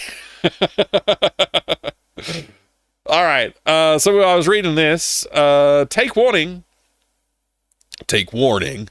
No matter how strong you become, there will always be some monsters impervious to your attacks. They may be ferocious, terrible creatures, or they may be ineffective orcs. When you meet an orc, to try to transact and defend yourself if you must. These lonely individual creatures are mutants of Minax's evil, doomed to continue their miserable lives forever. Thank you very much for the follow. I appreciate it. Welcome. Hey, no worries, Erica. Sorry. Enjoy. Thank you for dropping in with the raid. I appreciate it. Get some food. Yeah. Enjoy. And chalky milk, of course. Is chocolate Big M? Do you have Big M's where you are? Probably not. I think they're an Australian thing. Good chocolate Big M and a Chico roll would go down pretty well, wouldn't it? Wouldn't it too, dope? Daddy, would you like some sausage? Just wait till you're able to show them RoboCop. Yeah. On the town. Oh man, there's so much manual. Do I have to read the entire I mean, I guess there is a time travel section. I probably should read. I don't know, man. All right, I'm gonna keep reading. This is getting painful though. There's so much manual to read. Learn to make your way around the land, and then, through time, seek out towns and villages and castles and talk to everyone. Pay attention to the items you get from the monsters you overcome. Look at your status often. Learn where to get food and hit points, and figure out the best places and methods for getting the most money.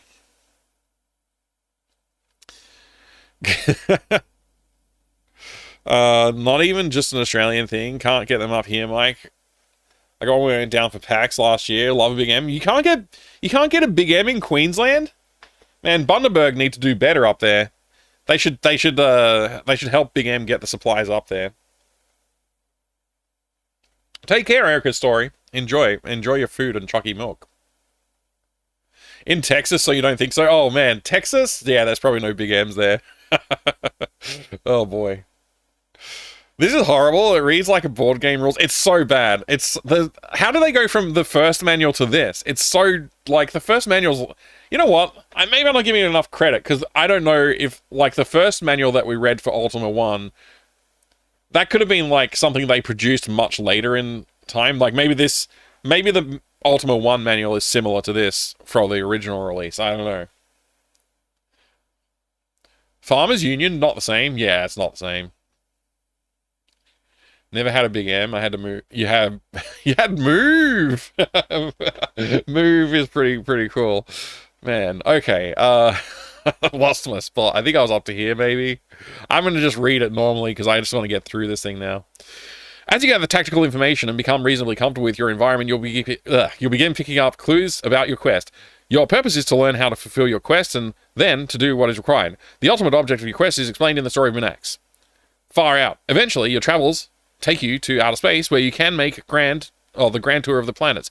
Space travel is tricky, so be careful. Don't forget your special attire. Wear the right armor.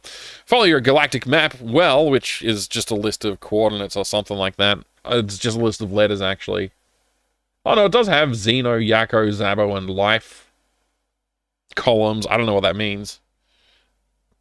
Anyway, don't blah blah blah, forget blah blah, we got something chicken, whatever. Reincarnation. If you are killed either in space or on Earth, do not despair. You can be reborn. Right where you were the last time you saved the game. With all your attributes, money, and belongings. If you die, turn off your computer. I'm just going to say, Ultima 1 didn't make me turn off the computer.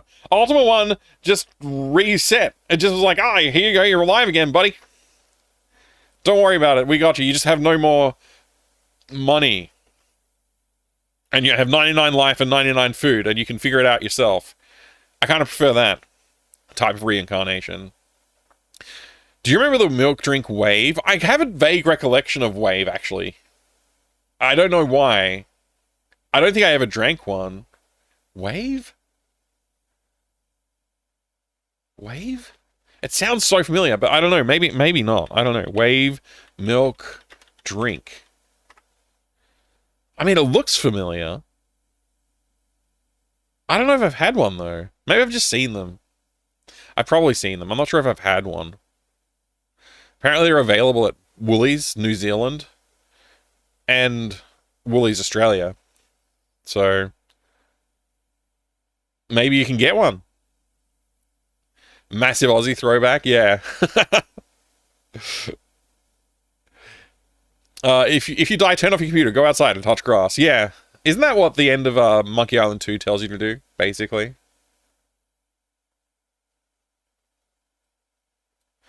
Alright, time travel. Can I skip this bit? If you die, turn off your computer, place your master program disk back in the disk drive, turn on your computer and continue to play. IBM users, you will have to reboot the computer and restart Ultima 2. If you are playing in a multitasking environment, simply close that DOS window, open up another, and run Ultima 2 to continue playing. Simply. It would have taken them less time to patch the game and make it automatically reset than to tell you, than to write these lines into the manual, surely. The game can't be that poorly programmed, can it? Surely they can just be like, hey, just restart the game, bro. Like, why does it crash out? If at least the game crashed out to the DOS prompt, then I could just have a batch file that would just reboot the game, and then I don't have to mess around. But no, they make me mess around. Somebody should patch Ultima 2 so that when you die, it crashes the game. That would be a pretty cool patch. I would love to see that patch happen. Can somebody patch Ultima 2 to do that? One does not simply reload Ultima 2. Time travel. How long is the time travel? Time map? I don't want a freaking time map. Oh, there's so much freaking time crap. I'm just reading the introduction for time travel. That's all. I'm stopping here. I want to play the game. No one remembers exactly when the history of time, when in history. Oh, I can't. I'll start reading again because I can't. No one remembers exactly when in time history. Oh, I can't do it. The word time is on the screen right here, and it's near enough to history that my dyslexia is like, yeah, you got to read the word time now. Anyway, I'll highlight it. That'll help. No one remembers exactly when in history time doors first appeared, probably because their very existence renders time relative. Ancient books show no mention of them prior to the defeat and demise of the evil Mondaine, so well recorded in Ultima. Strongly convincing scientific theory supports the chronology. Mondaine had gained such power that, upon his death, the physical laws of nature suffered a great upheaval. When the smoke cleared, all that remained was corridors in time and space. We commonly call our time doors. Numerous scientists and adventurers have attempted to traverse the corridors. The few who have returned speak of great confusion and difficulty in navigating through the corridors, especially during primitive times. Nevertheless, the existence of the time doors has changed irretrievably all that is and all that ever was. When nowhere, there were no time doors. I don't understand what this says. I can't interpret this sentence. My brain is not allowing it. I'm just going to read from here. What was done, no second chances existed. There was no reaching into another time to find a cause, negate it, and thus remove its effect from all time. This manual sucks.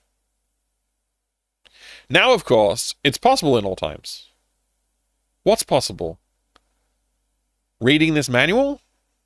I'm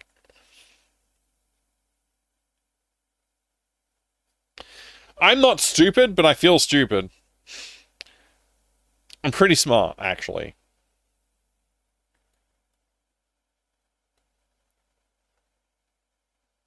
Alright, I'm done. I'm done with the manual. I can't do it anymore. This manual is bad, Gaming Catarella. You have to read it in a William Shatner voice. Maybe that would help. Like, honestly, maybe that would help. I don't know. The cadence of William Shatner's dulcet tones. Alright. What's dulcet mean? Is it just like an old word like deft? Like, nobody says, oh, that was quite deft of you, when you, like, I don't know, walk up 2 stairs at a time or something like that, right? And like, oh, that was deft. People don't say that anymore. Do people say dulcet only in context of saying somebody's voice? Like, dulcet is smooth and sweet. Like what? Smooth and sweet, like what? Just tuned in. Did you figure out how to fix the death issue? No, I did not. I just have to die, and then load.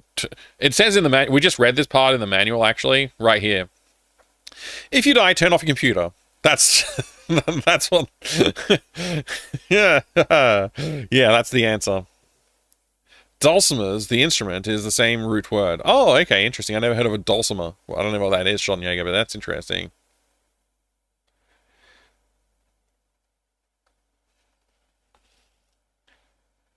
Mike goes, ouch, that smarts, when he bumps his elbow lightly against something and then starts throwing jars of candy out the window.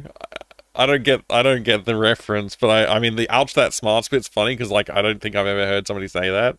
But, it's a type of stringed instrument. Oh, okay. Yeah, okay. I probably got one then somewhere, I guess. Everybody's got a dulce, whatever it's called. Everybody's got one of them. Dulcimer. Everybody knows what that is. If you have to die, if you die, do I have to turn my computer off? If I die in real life, yeah, please turn your computer off. Go spend some time with your family and mourn my loss. But if the character in the game dies, don't worry about it. It's fine. I'll turn off my computer personally. I'll do it for you. All right. Is this an orc? Funny, no response. Wait, the manual had a bestiary. Let's try looking at the manual for the bestiary. Did it have a bestiary? Yeah, orc. That's the orc. I think that's what I'm looking at. I've got the upgraded sprites in my game, so maybe that's not. Orc. More pests than peril. The not bright orc is prolific product of a foolish experimental genetic mating of a human and boar. Oh, gross. Thanks for making me read that, Richard Garriott. I really liked it.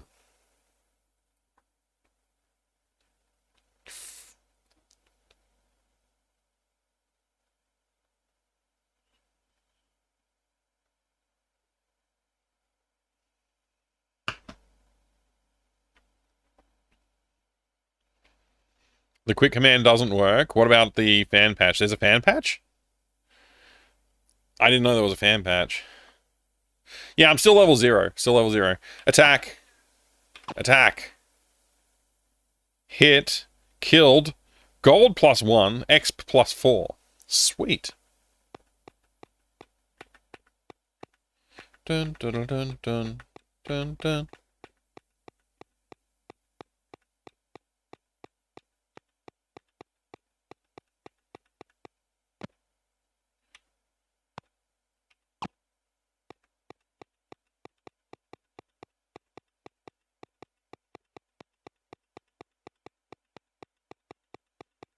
Where am I going? Oh, we're back here again? Curse my luck. Hey, look, a man. He looks like me.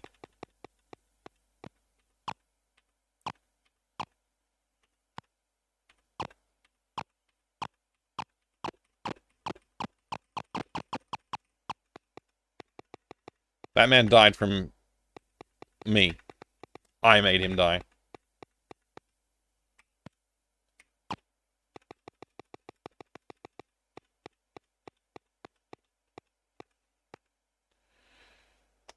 No need to write that letter to Gary and Mike. We'll just send him your playthroughs. He'll get the message. Oh no, how did they make the other mythical creatures in Ultima? Yeah, I don't need to read any more descriptions of the creatures in Ultima. I think I'll be okay. Oh, I'm in a castle! Am I in England? I feel like I'm in England. Or otherwise known as Britannia. Wait, is this Lord British's castle then? Have I found the fabled LB?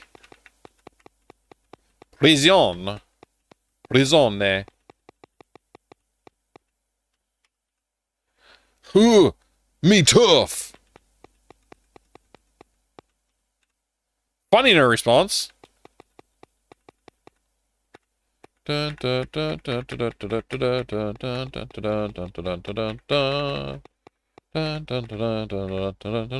me tough. Pay your taxes. Give the king a tribute, the merchant orders. Ho, ho, ho. Pay your taxes. Lord British. Welcome, my child Gorath. First, my 50 GP tribute. I don't have that. And for it, I raise thee 300. Oh, wait. He took my money? Because I have HPs up.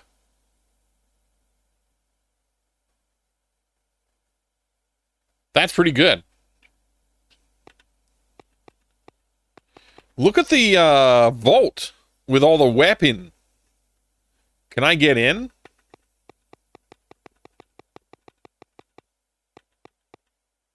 Kitchen? Can I get in kitchen?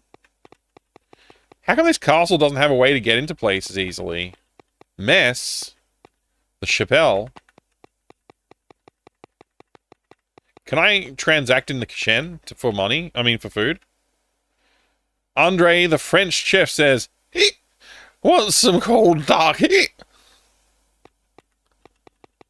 No, I don't want any cold duck. I want hot duck. I'm a hot duck man.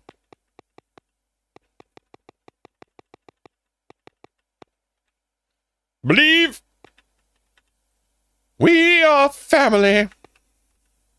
Believe. Okay. Ho ho ho.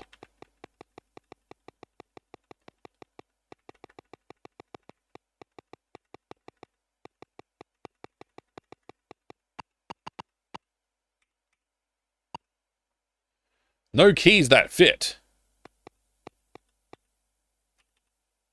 Oh, me tough.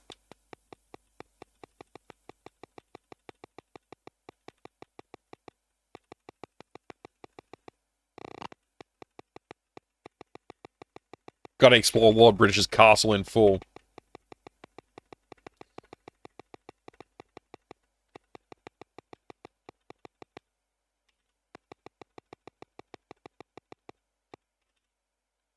Funny, no response.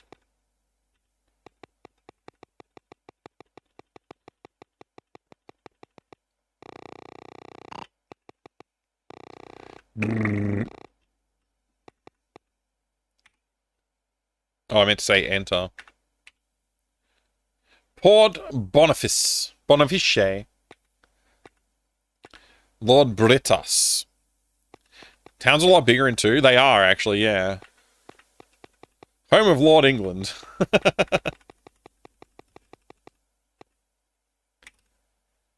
The sightless sage says, find the father, earn the ring. Oh, wait, this is a clue. This is a clue for the game. They did say to talk to people, and this is a sage, I guess. So we have to make a page in our book.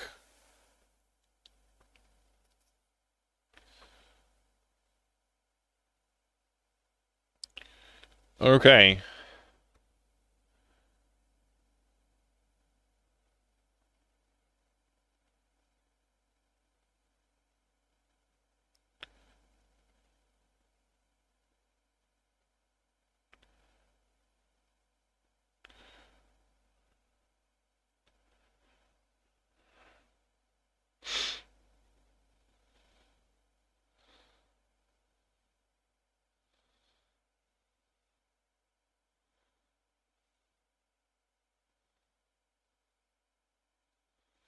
Ultima 2.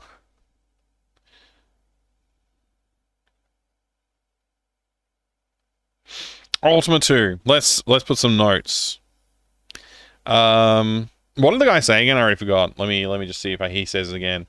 The sightless sage says, find the father, earn the ring. Clue 1.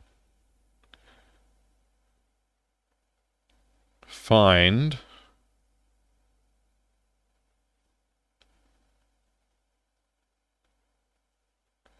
the father,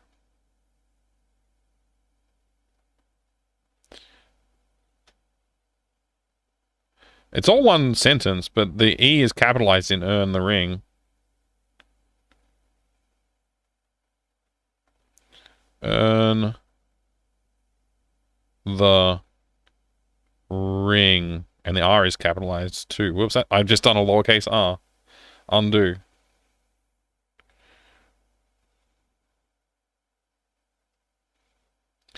There we go.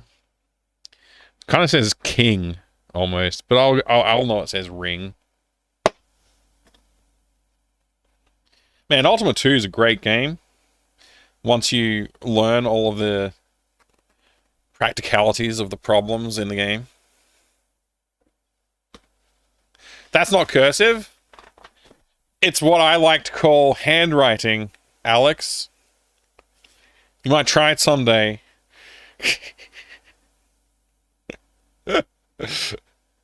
You like my writing?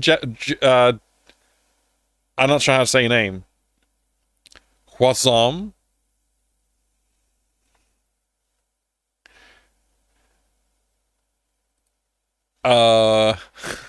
Hey, I'm walking here. Alright, let's go this way. Let's talk to Chad, the mad lad. Hello? Gorath! You are not a wizard! Well, I mean, how was I supposed to know this was a wizard shop? It just says Chad Mads. It says Chad Mads. How am I supposed to know? I can't help but think.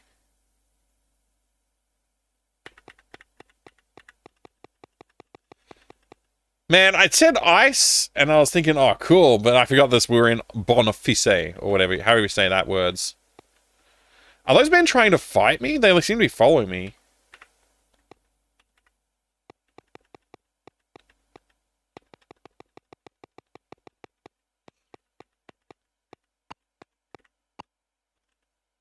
Pay your taxes.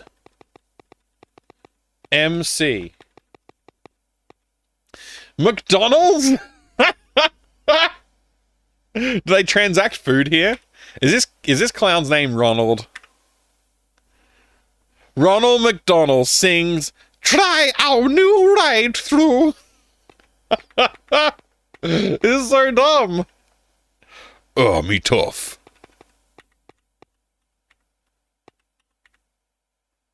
A food here costs 52 per 100. Want one? Yeah, but I can't afford it. You don't have that much. Okay, I gotta go fight something and get some food from here. I hope the lands of Britannia are full of wild beasts to tame. How am I supposed to leave here? By the way, I don't have any freaking money. I guess I'll take the door. Dang it. Wait, I guess we're in a different time? That looks like the same island. Is that Lord British's castle in a different time? I gotta fight this guy over here so I can get money.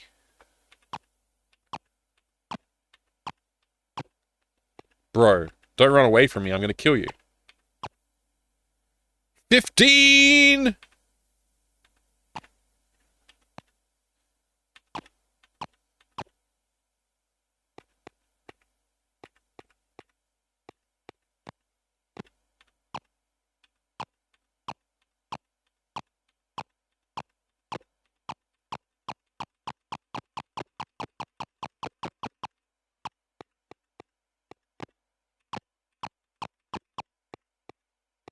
I didn't see how much money I got, but I've got 77 now.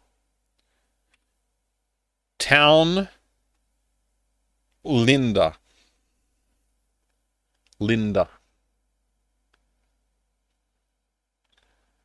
A guy named Chad, you don't expect him to be a magic-y type? I mean, yeah, like, I guess, like, you know, the powerful wizard Tim, of course, the sorcerer. But Chad, yeah, that's not a wizard name. Hit Chad Mads in your area. Good old Ultima. These games, my magic wizardry will test thy wit and patience. I am, I think I've proven I have the patience for it, given my current state. I mean, I'm not doing too poorly. I've learned a fair bit, and also I got a clue from a sage, so, you know, things are going great. Well, I don't want to... Oh, man, I'm readying my axe, I guess. I was already ready. Transact, I was trying to press. Will you buy my apples? I'd love to buy an apple. Give me an apples. An apple 2, maybe? I'm gonna tip you. I will tip you... Let's see, I got 77. I can tip you 9. Tip 9. The barkeep says, "Whoo! What a dick. He took my money and coughed? You should refund me for that." Daddy, would you like some sausage? Daddy, would you like some sausages? I mean, yeah, that's exactly what I would like. I need to fill my food pouch.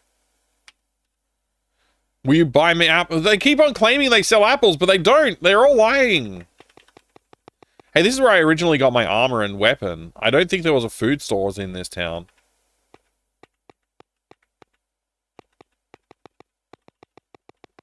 I think there was a food stores in this town, though.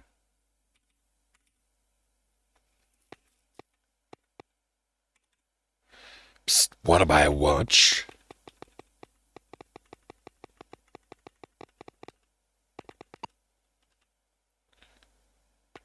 Oh, this is the Hotel California town.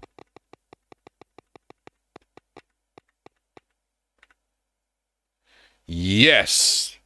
Alright, I've upgraded my food stores slightly.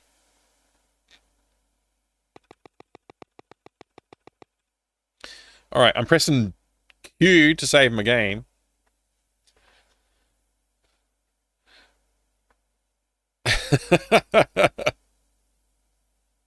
Wit and patience. 1 out of 2 ain't bad. Greetings, Creef, by the way. Chad Thunderbrick, Archwizard, and Master of Magician's Brick. Behold, the great and powerful Archmage, Kyle. I could see a Kyle being a wizard. A Chad, I don't know how come, but it just seems less plausible.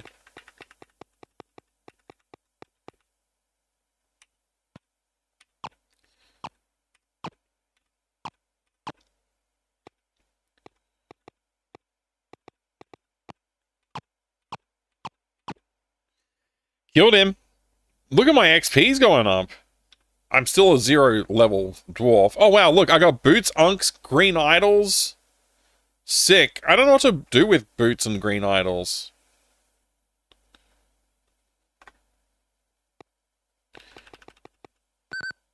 Hey, I made it back to Lord British's place with less gold than I had the last time.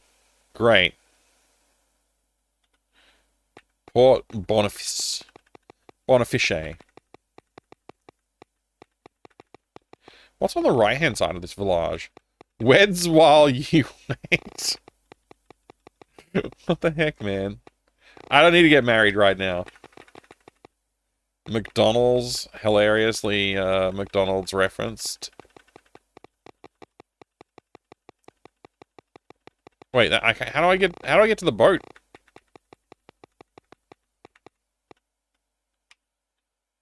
Pay your taxes? Can I fight these things? Fudge. I've died. You know what that means? We have to turn off the computer. And then return it back on. And then reload it.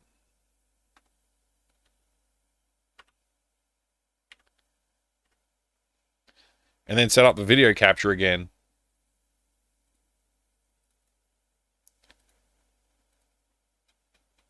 It's good stuff. Everybody likes doing this. It's the most fun.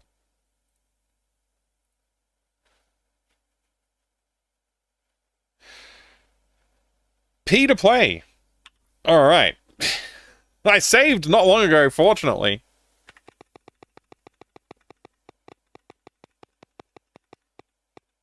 I would like to transact with you, sir.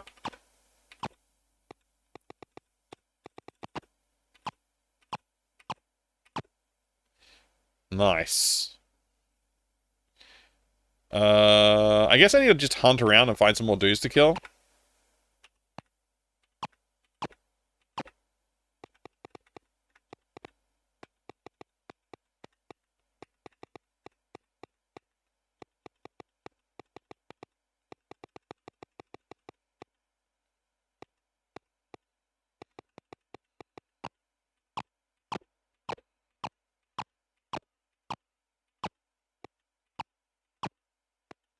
I have exactly 50 gold.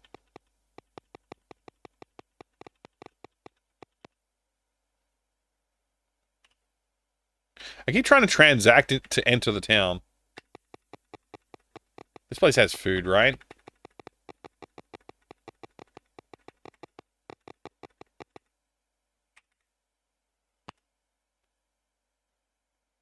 How much do you want? 52? I gotta murder one more victim to... Okay. There we go. Now I got 63. The gate disappeared right as I was reaching it.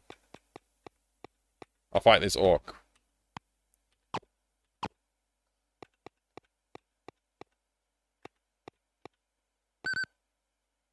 What?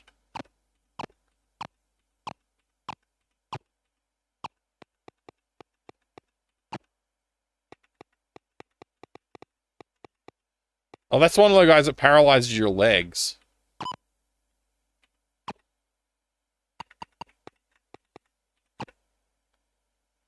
$102 gold? I'm full of wealth.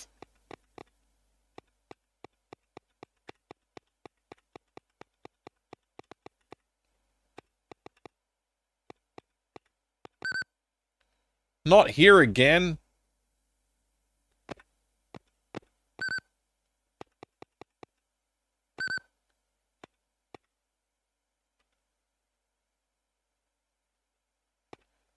Was...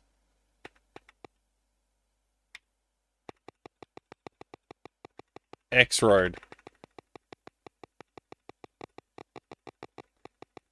McDonald's. Yes. I don't have the 2 golds.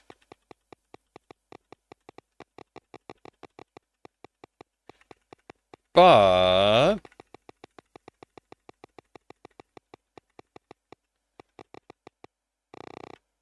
where am I going? I'm trying to leave town.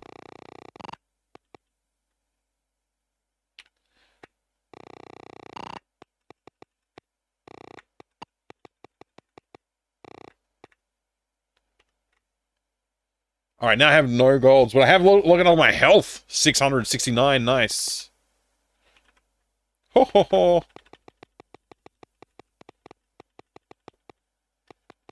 It's great when you're not the one doing it. What? Hello, Origin Hotline.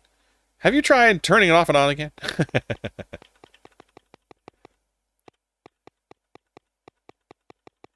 Seen the Magician's Brick video before? Oh, good. I'm just waiting for a gate to open now, I guess. Hooray!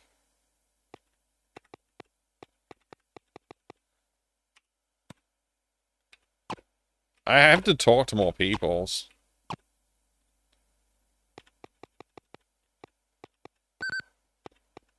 Oh, we're back here again.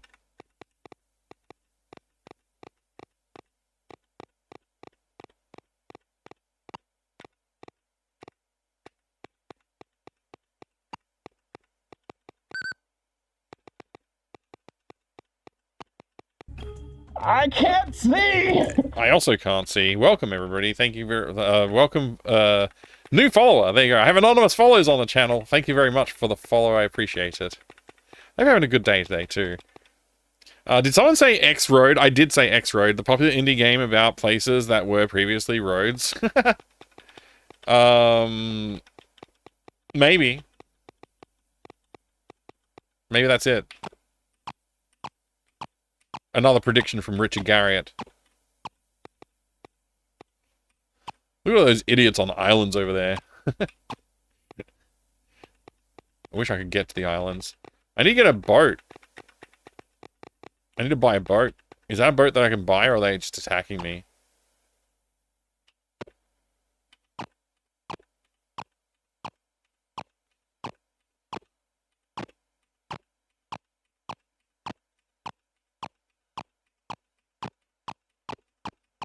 Okay, got it. I mean, killing an entire boat, I barely got any money out of it.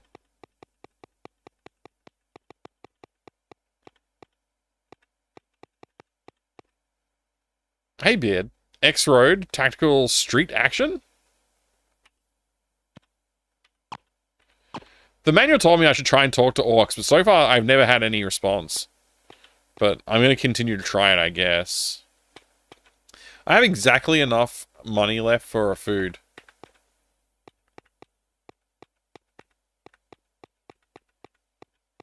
Should I fight this thing? It'll probably kill me.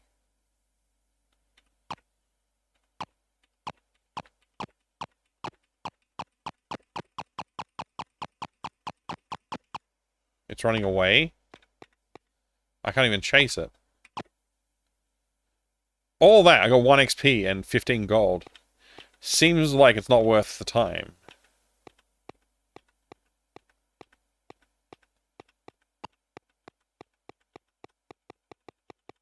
Wonder if there's like a enemy spawn cap, and as they spawn on islands, they won't be likely to spawn on land, whether I can access them.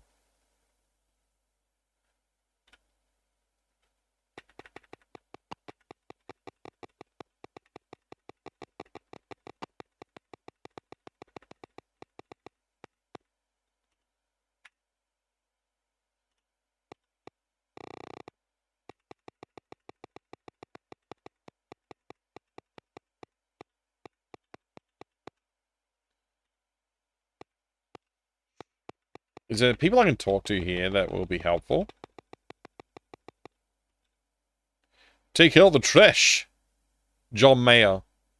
John Mayer? Did this game predict John Mayer?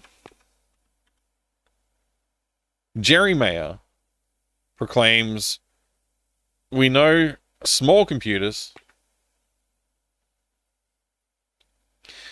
Flodarian, hi. Good to see you. That was a moon gate? Oh. Transact with the transport master. I sell you a horse, 84. Gold deal, okay? I can't see! No, I will not do this. Thank you for the follow. I appreciate it. Welcome. I hope you're having a good day today. Can I go up this way? No, not much point, I see.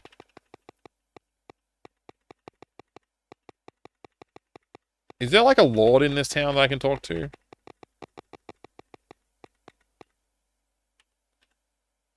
Ugh, me tough. Just the weapon shop. And the exit of town. That's it. Lame.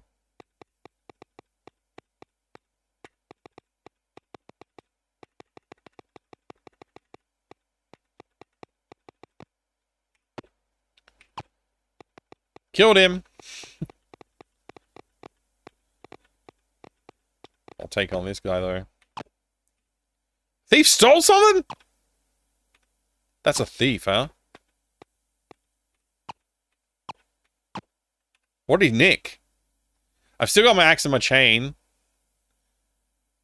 Hey, I finally got a torch at some point? Sick. How long do torches last? I don't know. I also have 2 tools. I didn't know I picked up 2 tools. I also have a cloaks, a gems, an unx, and a green gems. Wait. Is green gems like the magic item green gem that we had to collect all of the gems in the last game? What did I lose? I don't know. I didn't have an account of what I had prior to this. Maybe he stole a key for all I know, I guess. I can't believe there are no retro achievements for DOS Ultima 2. Imagine that. Imagine that.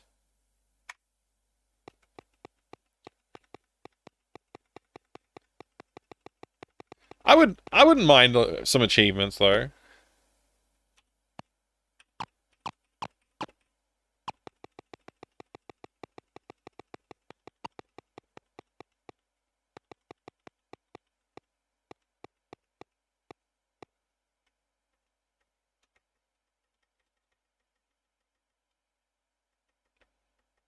Waiting for some more monsters to show up and there's none.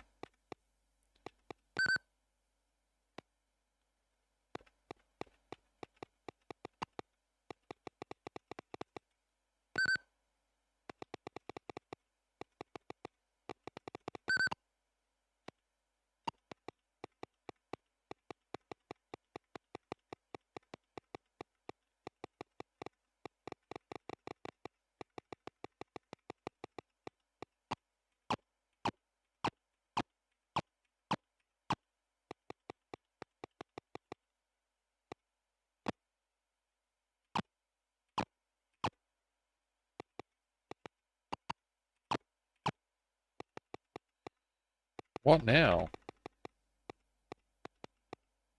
I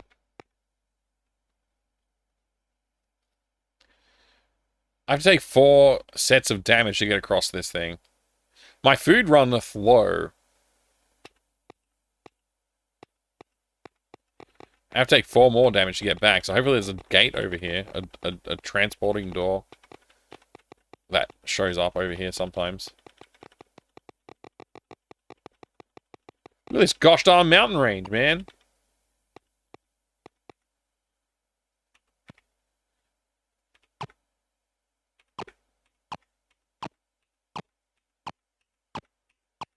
That's a lot of dudes.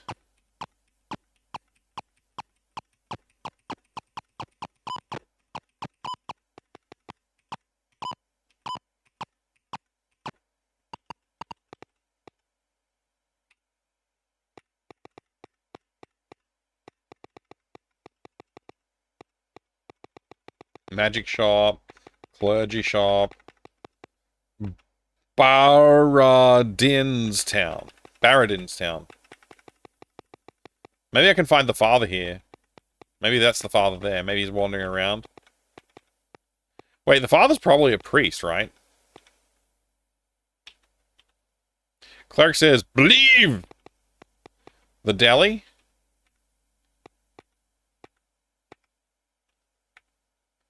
Food here would cost 52. Yes. I gotta spend all my food on, all my money on food. She's got to be a 999. The philosopher theorizes she's got to be at 999. I don't really know what that means, but I'll write it down. A philosopher, you say?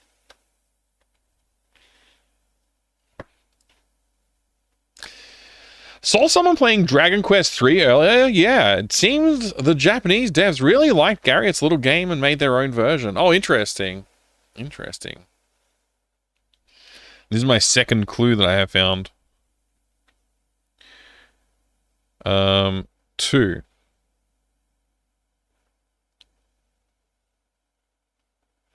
Oh man, the screen, the philosopher said something about 999. She's got to be at 999.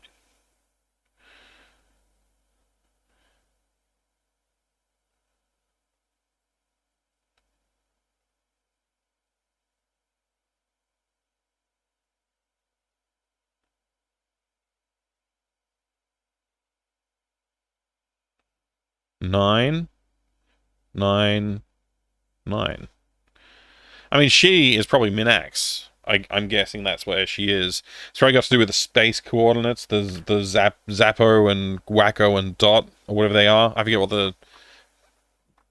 what the coordinate spaces are called. But anyway. If you want to play a really slow version of the game, there's always that. Wait, what? The retro achievements for the Apple II version? Oh, okay. I could load up an Apple II emulator at some point. Will this guy talk to me in that same way? I don't know which guy I am. Okay. Hex E02 hex on you. Will you buy my apples? Hungry for apples? Predicted. Does this hurt me when I walk through it? I won't walk through it then.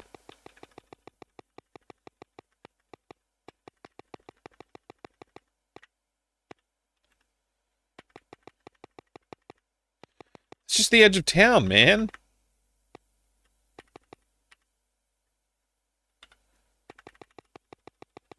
I'm told this guy in the field. He's just standing there still. The druid. Anol Nathrak Uth das Basod. Dien doch Dientes. Whatever that means.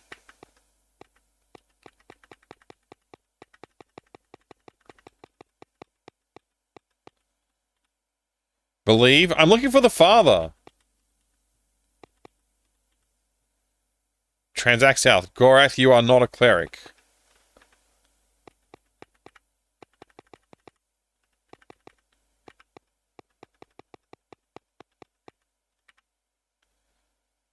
Father Antos lives on X. Oh my gosh. An astronaut? An astronaut? I'm gonna write this down too. Hey Pern, welcome. Good to see you.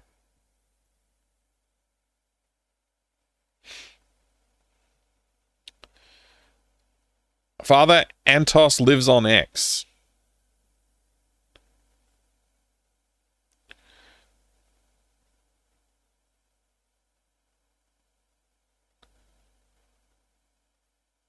Oops, I've got the E. Father Antos lives on, and it's in quotes, X. Whatever that is. Not Y. X. Alright. Great. Helpful. Very helpful. That was from an astronaut, by the way. I'm going to write from an astronaut next to it. An astronaut.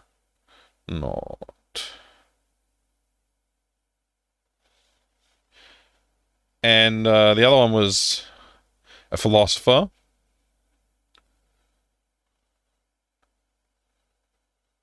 Oh, I don't think I need to really keep record of that. And the other one I forget.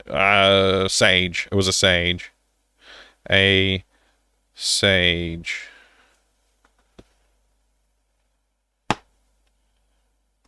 Well, that's good. The father Antos should put his phone down on occasion. What? What? Spell from Excalibur movie. Oh, well, thank you. I haven't watched that Excalibur movie since I was a young lad. I'm gonna watch it, I guess. When I say young lad, I think like very young. I think it might have been like on in the background while the adults are watching it, and I was like playing with toys or something. Maybe that's how old that movie is. If it's the one that you mean, the Excalibur movie. Killers on X, it's bad for you. Oh. Oh my gosh. I didn't even... It wasn't in my vocabulary. I didn't even realize what you're talking... I call it Twitter still. I really genuinely it didn't even cross my mind.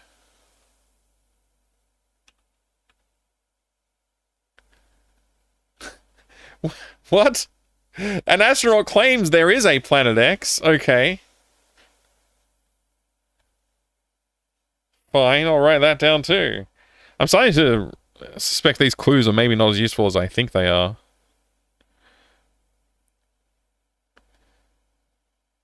There is a Planet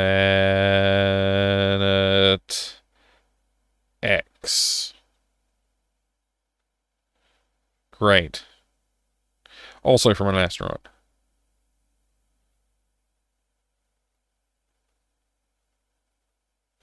Cool.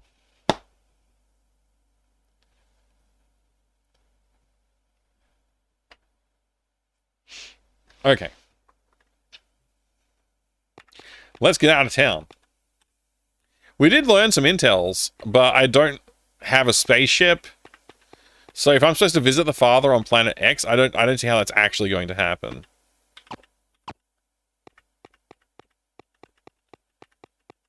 Also, I don't see how I'm supposed to survive this game with my limited resources.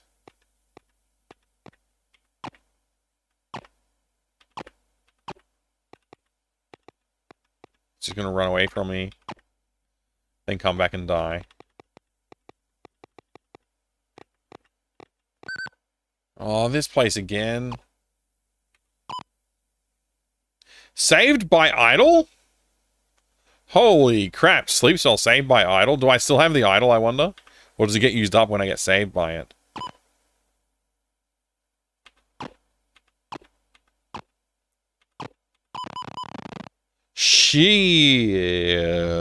That was bad. That was bad. That was bad. That was bad. I'm gonna fight him until the door appears, though. I didn't save until a long time ago.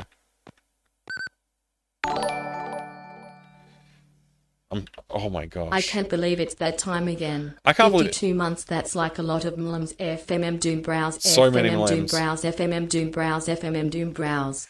Thank you very much for all the FMM Doom Browse, as well as all of the 52 months of support, and using a Prime sub too. What an absolute legend, Brent. Thank you very much for the 52 months of mega support. You're absolute legend. I really appreciate it. Okay, I have boots, cloaks, gems, and green gems, green idols. I guess the idols is what was saving me from falling asleep. Good to know. I still have only one torch. I have 3 tools now, though. I don't know what to do with the tools. But I really need some health. That's the problem that I've just encountered, is that I need health. And I have only 55 golds. I also need food. I'm going to visit Lord British, and I'm going to have Lord British heal me.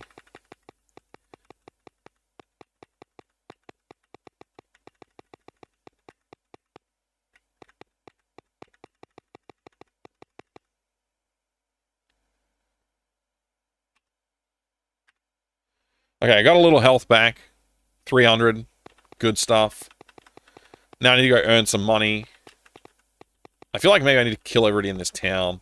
It's probably like what I gotta do.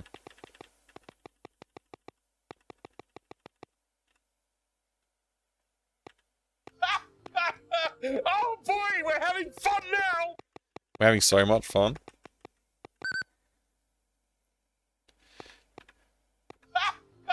Blue Mike needs food badly. We're having fun now!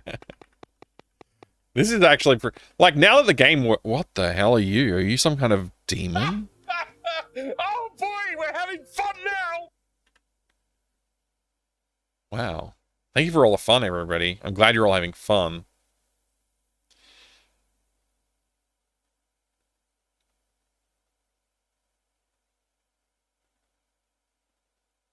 What the heck? Haha, we are having really fun now. Quantum Pause, thank you. Thank you very much for the 100 bits. Appreciate that. Wrong window. I was going to say, what are you trying to do there, Vin? Are you trying to hack the channel? I'm guessing it could be a demon because of the manual, if we take a look at it. There is a demon in the manual. Looks like it's shrugging. This creature of minor hells is... But its pleasure is to stop you in your tracks by magic. A certain magical item can thwart the demon sometimes. And then there's a devil. This is more like the guy we're facing. Complementing the demon, the devil stays in your arms. A different possession deals with this baby. What the hell? Who wrote this manual? Who wrote this manual? They need help with writing manuals because it's bad. Like, it's actually bad. Thank you for having so much fun. I appreciate it. And thank you for the 100 bits. Again, Quantum Pause, you legend. All right. So I guess I might not want to fight this guy, or maybe I do, I don't know. Now are my arms paralyzed?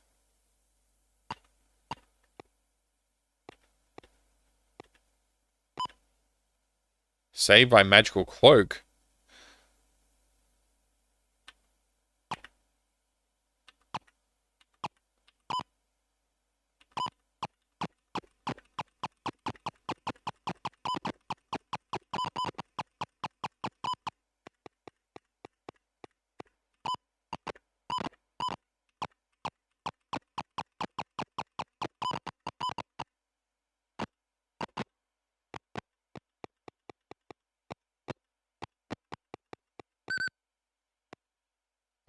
That didn't work out so well for me. Oh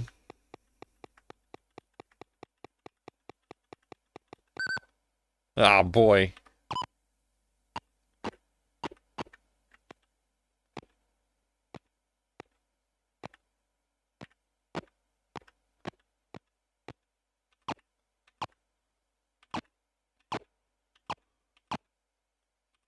I'm gonna die.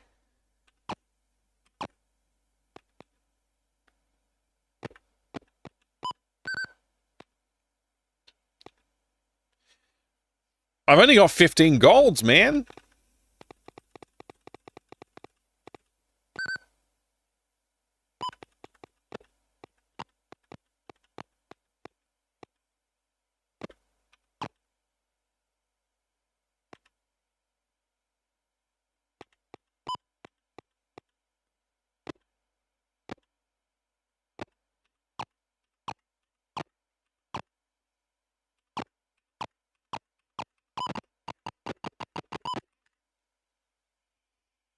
Gorath is dead again. I don't really remember the last time I saved. Damn. No! No! No! No! No! No! Jaddle is. Do you want some sausages?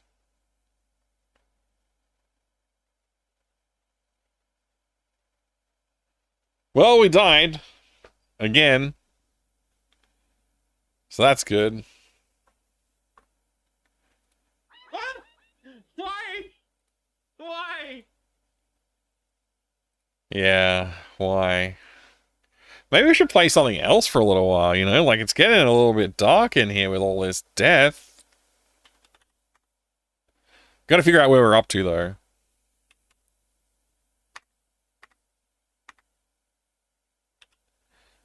I mean, that's ages ago. Did we learn anything since then? I mean, I wrote down the things I learned, so I guess technically... I guess that's fine? I haven't done anything transactional, except for Lord British health recoveries. Alright, the capture, of course. Yeah, I must set up the capture again, because I'm using Wayland on Linux. I'm gonna fix that soon. I'm getting tired of it. I'm due for a bit of a system cleanup and reinstall, I think, anyway. I've been tinkering with too many things.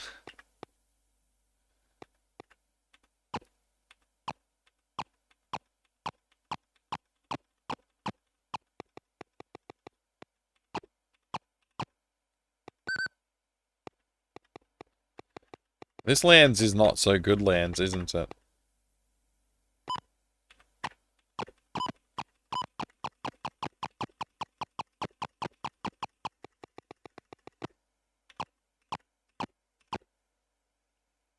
I do have a torch, right?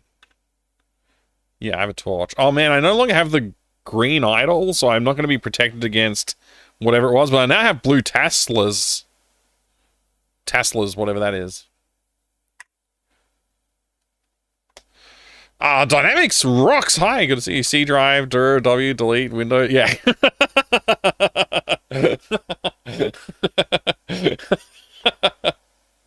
Yeah.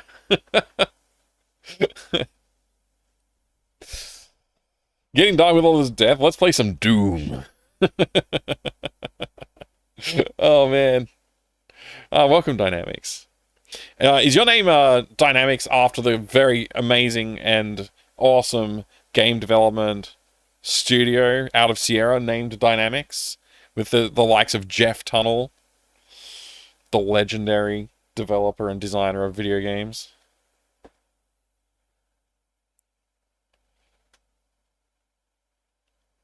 Or is it no? It's also okay if there's no relation.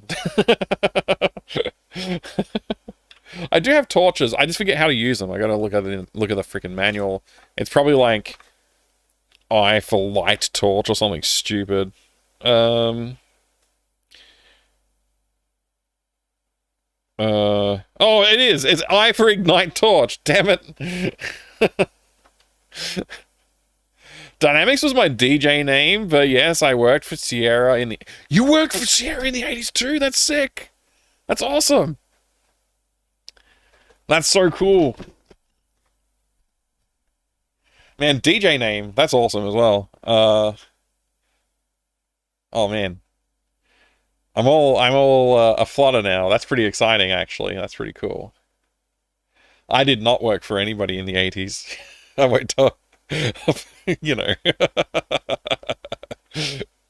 Well, that is pretty darn cool.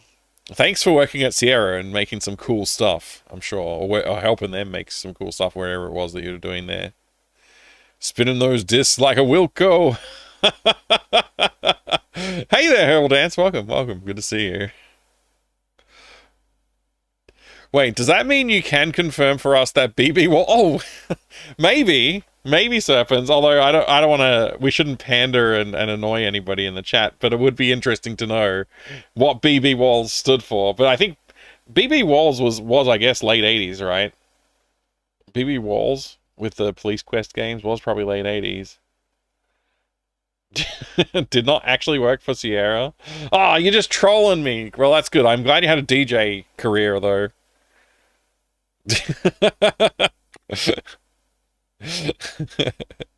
Plot twist. Okay, I'm entering this dungeon. This is the first time I'm doing a dungeon. I to ignite. Oh, it's just like Ultima 1. Except I can see now. The dungeons have improved slightly.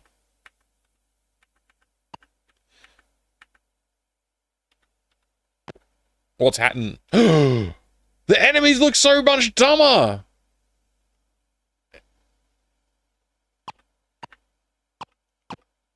I killed it, whatever it was.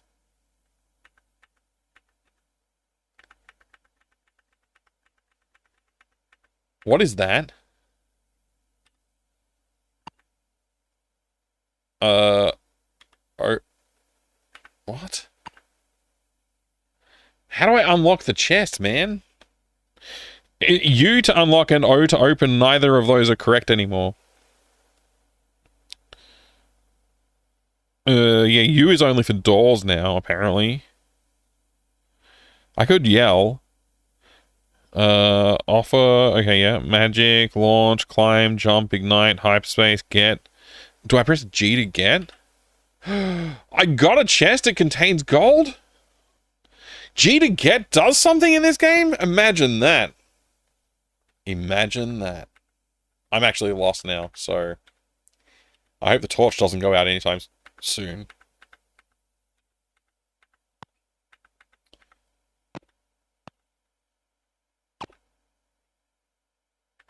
I wish I knew what the things were that I was killing in the dungeon. See. Hey, thank you very much for the follow. I have anonymous followers on the channel, so feel free to lurk if you want to. Have a great time, either way. I do appreciate the support. I'm completely lost. Once again. Oh, this is the same long tunnel, is it? Nope, it's a different long tunnel. I like these little dungeons. Oh man, oh man.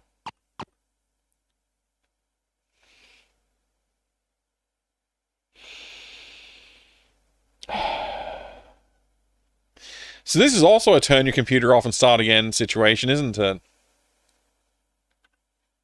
Because I have no torches. Great.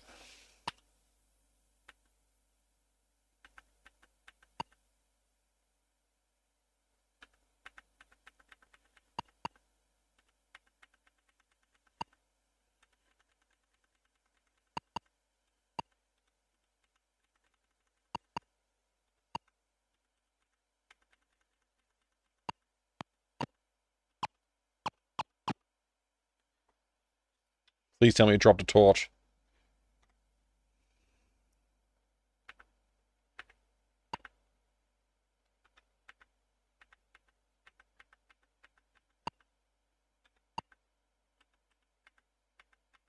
Okay.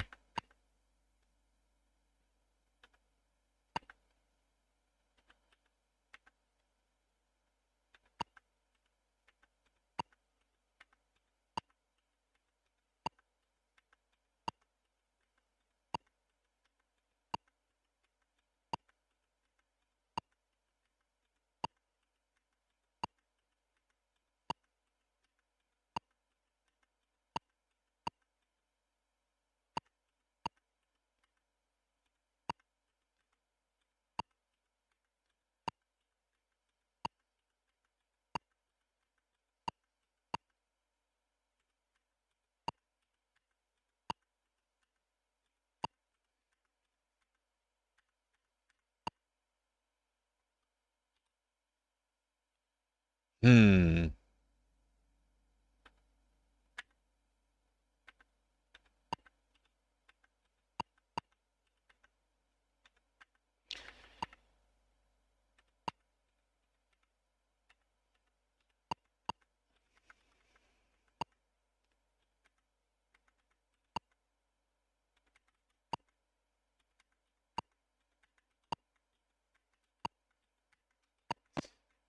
Oh, I got hit.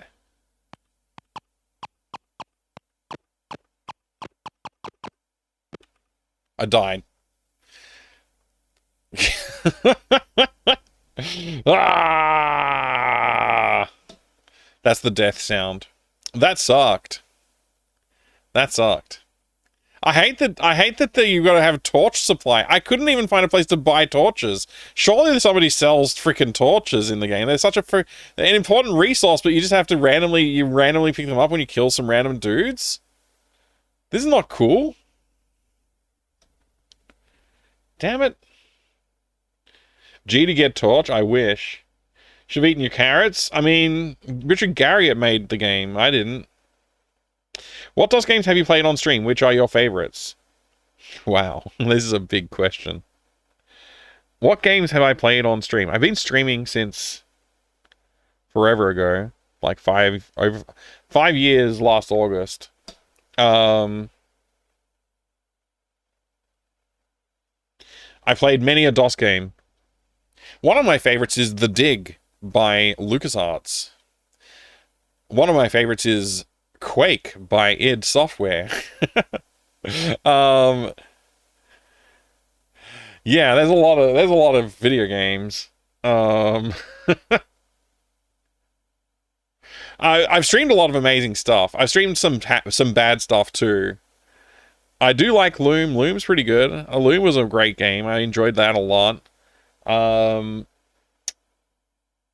Surprising game was the Commodore 64 game, Labyrinth. I know it's not a DOS game that you asked about, but that was a surprising one. I played that on real hardware, and that was a lot of fun. I had a good time with it.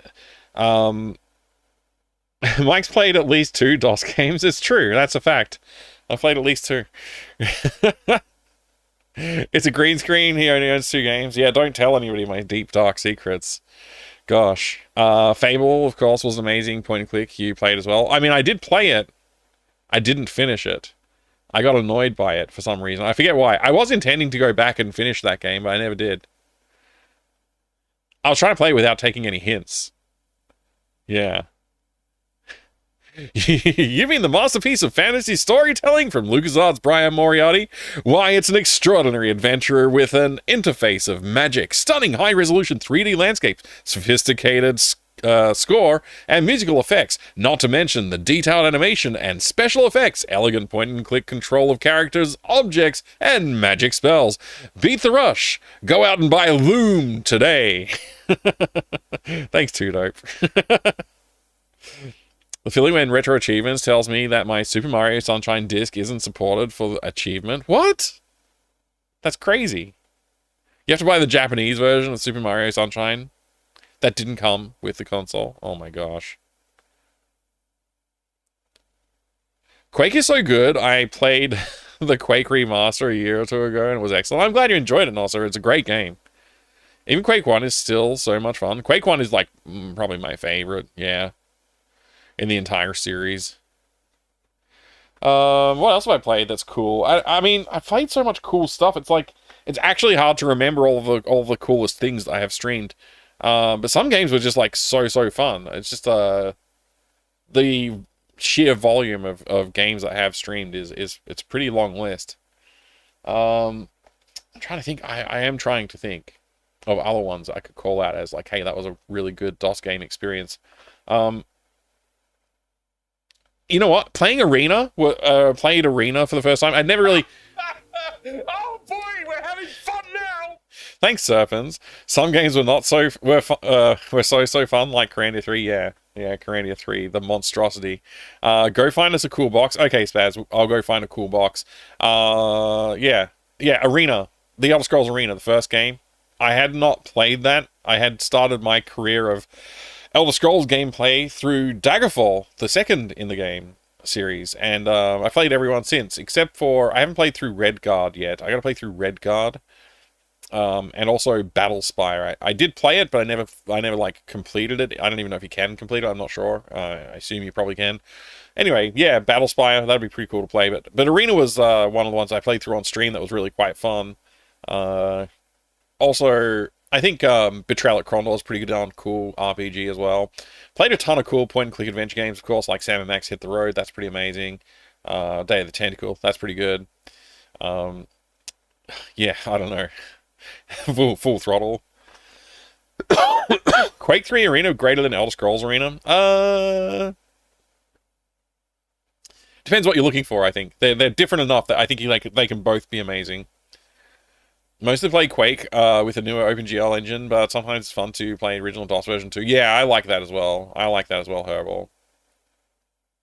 You might play Daggerfall today. Awesome, Refraction. You should stream that. That'll be awesome. I'm just teasing. Started with Morrowind, played Oblivion and Skyrim, never went back to the earlier games. Riggs playthrough of Daggerfall was fun.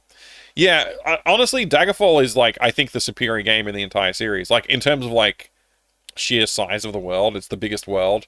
It also has the most abilities. It also has the most game-breaking ways to like enjoy messing with the engine, like especially like the spell creation stuff and all that kind of thing. Day of the Tentacle is one of your favorite point and clicks. That's awesome. You should check out one called. It's not a fan game, but it does have Day of the in the title. You should go check out some of my game up there. Day of the Hamster is the good one that's available to play at the moment. Let me spend a minute here. Actually, I'll show you. Like, let's do this. Let's go. Where's there it is. Go click on that.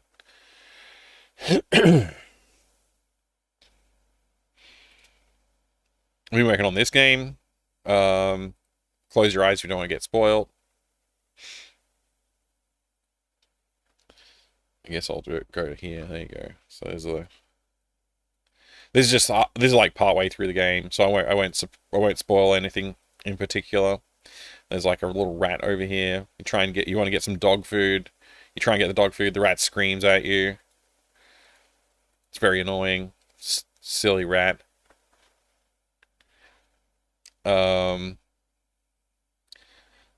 Thank you, Games Addict. I'm glad you like the look of it. Sorry, I had ads. Is this a Day of the Tentacle that you made? This is not Day of the Tentacle, but it is a game that I'm working on, yeah. It's inspired by, like, Day of the Tentacle, Sam & Max Hit the Road, those kind of games. I won't spoil anything about the game at the moment, but, there's all kinds of fun stuff to be done in this game. Thank you, appreciate it. Yeah, you should definitely follow, I don't know, places that I post things, because I will be releasing this game this year, hopefully. It's a short game, this one. I just got sidetracked and didn't finish it last year, so I'll finish it soon. I don't want to spoil anything, so I won't do any puzzles or anything like that. But yeah, there's a little bit left to do on it. Just a little bit. Be cool if you pick up this cool robot. Oh, but he won't let me.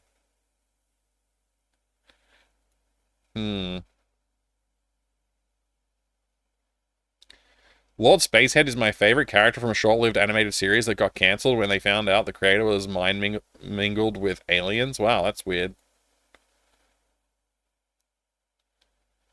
This alien has been sighted in the background of many big events across the globe. Really, it's often food guzzling competitions. Why is track 3 always the best one? My dad helped me repair this thing. We found in the dumpster near the pizza shop. It works great, except the DMCA would be a problem if I turned it on. Oh man, that's a good joke. Some of my magazine collection, I read all the best conspiracy and paranormal zines. Last month's pizza? Delivered straight from Zolam's Pizza Parlor. One of the best in town. They have the top hygiene rating too. That's a Pizza Worm reference for MS-DOS Pizza Worm. UFO? Anyway. That's a game I'm working on.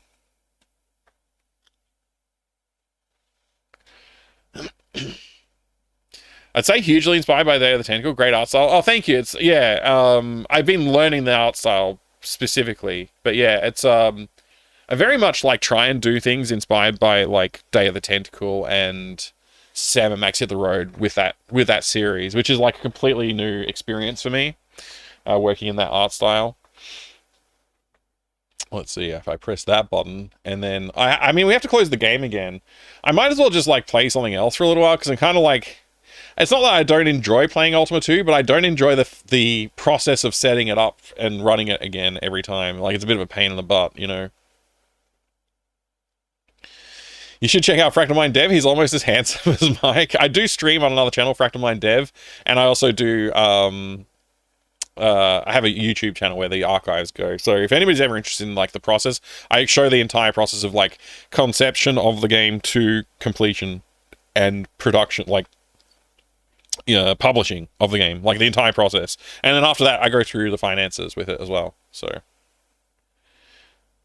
is there not a reset button for your DOS emulator? No, I don't think so.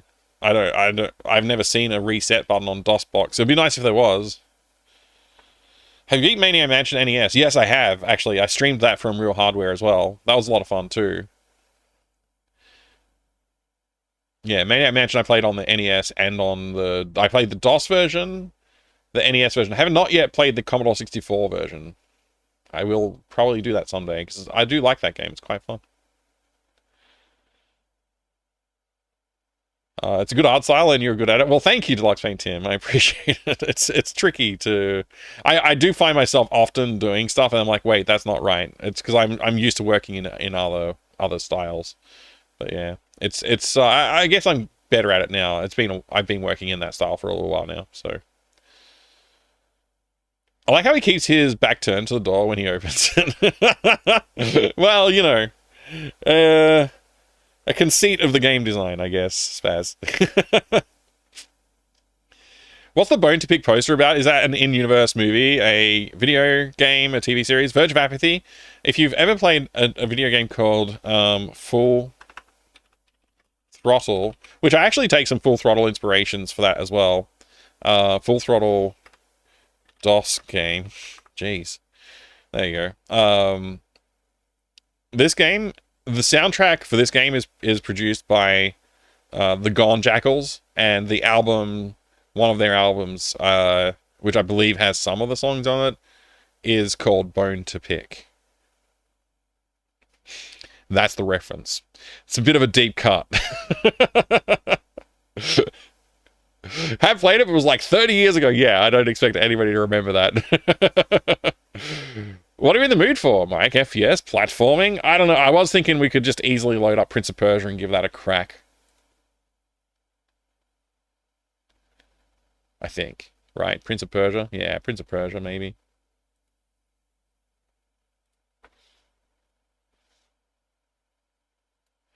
I gave up on... I haven't given up on Repetition of Time. I have not given up on it, but let's just give a casual playthrough of Prince of Persia a shot, and we'll see how far I can get without dying.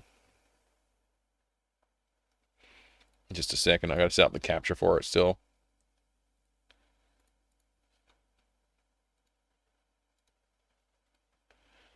Alright, let's give it a shot. I probably won't last very long, to be honest.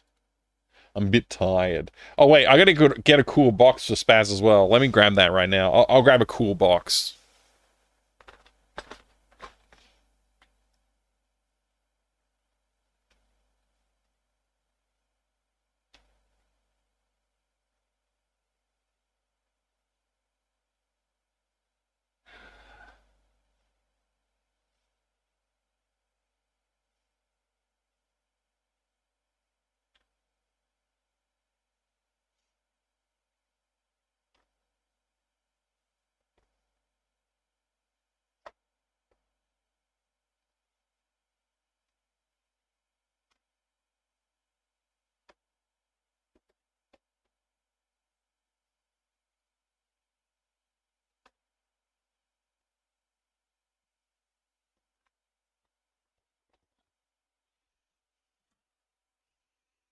This is a pretty cool box.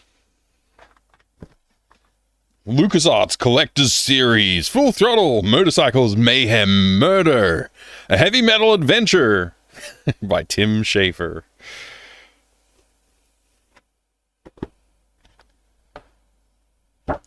Here's the back of the slipcover. You got Dark Forces, you've got Rebel Assault 2, you've got X-Wing, you've got Afterlife, you've got TIE Fighter, and you have The Dig. That's pretty cool. Alright. I heard they cancelled Sands of Time remake. They did, yeah. Unfortunately. Put a little bit of background music on while we're box looking. Limited edition sticker. I don't know. I've only ever seen this edition. I've rarely seen it with this slipcover on it, but I've only ever seen this edition.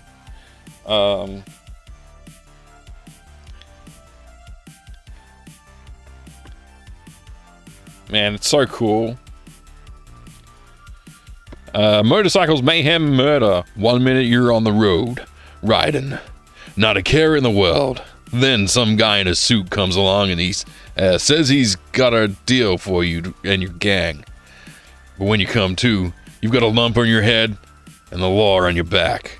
And a feeling in your gut that the road you're on is about to get a lot rougher. Beat up, busted, mad. Ben's been double-crossed before.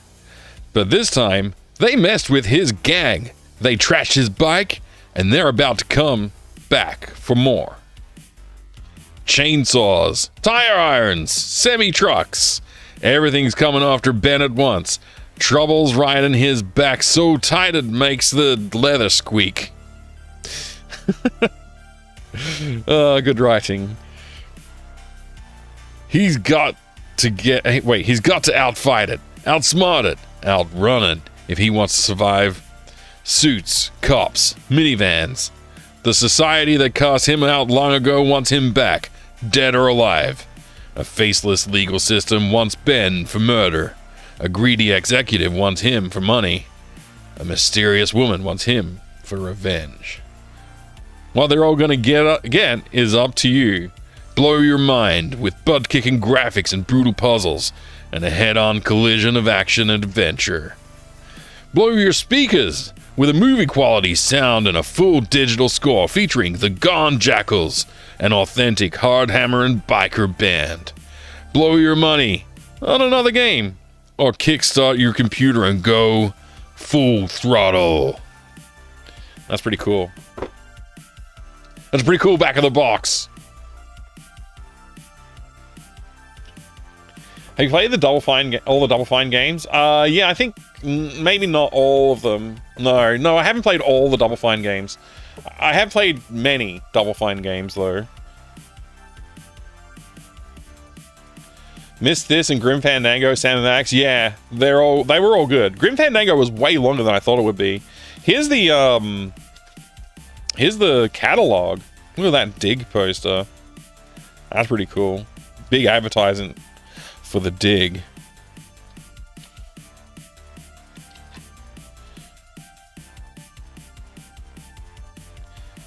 More Star Wars stuff, of course. So much Star Wars stuff. Whenever I look at this, like, as an adult, I look at this stuff, I'm like, damn, man, like, I wish I could go back in time and buy this stuff. But as a kid, like, I was lucky to even see this freaking catalog, let alone be able to buy the stuff. Like, you know, look at these Corley Motors. Damn. Corley Motors keyring and shirts and stuff. It's sick. It's pretty freaking cool. Broken Age, which is really good. Yeah, I liked Broken Age. The Cave was good too. I don't remember if I played The Cave. I don't remember. I don't actually... It's not bringing anything to mind right now. Look at all this Dig merch. Look at that denim shirt with the LucasArts logo on over the pocket. Man, I would totally buy this denim shirt and this denim hat and wear them. I'd be the coolest guy on the street.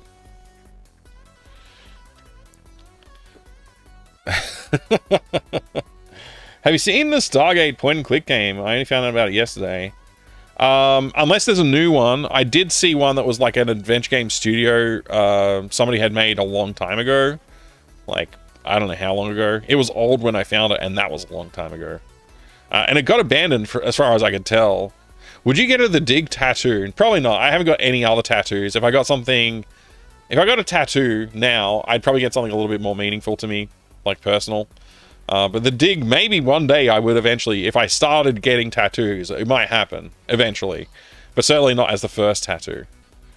Is the title, this title is next level to some level anyway, which, sorry, I'm confused now, but yeah, have you seen Stargate point and click? Yeah, I mean, you only found out about it yesterday. I guess I need more information, Max Devlin, because if there's a new Stargate point and click, I would be interested.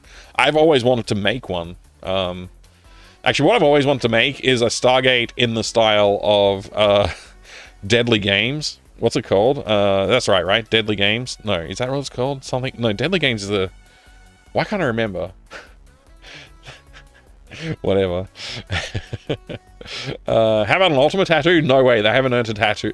Ultima has definitely not earned tattoo status. Probably the only game that's earned tattoo status is maybe Quake 1. Maybe. Maybe Doom. Maybe a Doom tattoo would have to be like too big though. I think a Quake 1 logo could be done pretty small. I don't know. I'll have to think about that. Really enjoyed Double Fine stacking. Fun puzzle game in a weird world. Yeah, the stacking did look interesting, actually. I haven't yet actually sat down to play it, but I bought it thinking, oh, it looks good.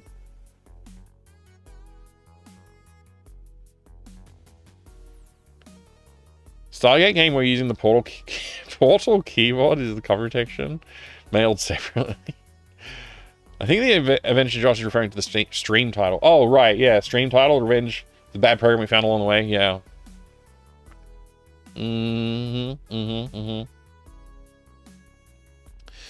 Deadly Games was a TV show with the Christopher Lloyd. I got to look at the shelf because for some reason I can't remember the name.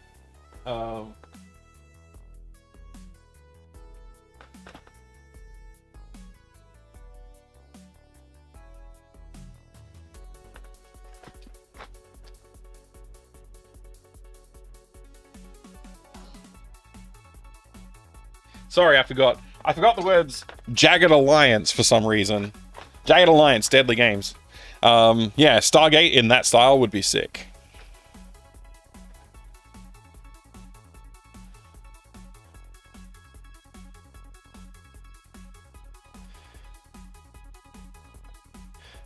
I made Mike move. Mike mad. Wait, made Mike mad to avoid Piss Tank's question. Wait, what? I mean... It's not happening right now. If I ever have enough money to spend full-time game deving, I might revisit that one because I think that's a cool idea. What is this? This is like a mini official player's guide. Okay, that's pretty cool. I guess it gets you through like the first part of the game. There's the another. This is a guide to starting the game, how to play it. Pretty handy. Yo, base hole! Here is patronage. Oh, thank you. I appreciate the 100 bits. I apologize that I can't, I still can't develop Piss Tanks to its fullest. But I appreciate the sentiment.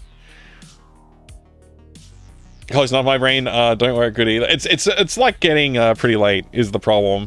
And it's the end of a long work week. We're both well justified, Crom, in not remembering Jagged Alliance. Man, I love this manual. This manual has so much cool flair to it. I like it a lot. I do kind of wish it was bigger, but, you know, it's the CD-ROM era and everything needed to be this big. And, of course, the CD itself, which is sealed in this particular case.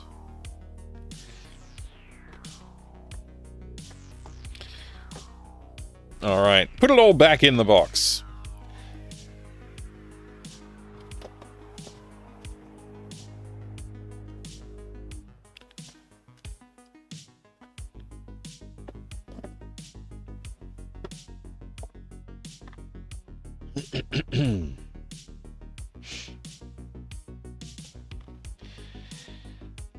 Thank you for the redemption, Spaz. I appreciate that. That was fun. Fun to look at a new, what was a cool box. There we go. We looked at a cool box. Man, I have so many freaking boxes that are not on the shelf right now. I gotta sort that out. I gotta solve that problem out.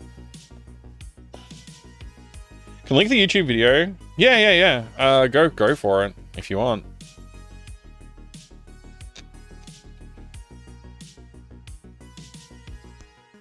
Full Throttle can be surprisingly tricky for a game that's so focused. Yeah. I hear you on that. For sure. I should press this button. And then I should press that button. And then I should press that button.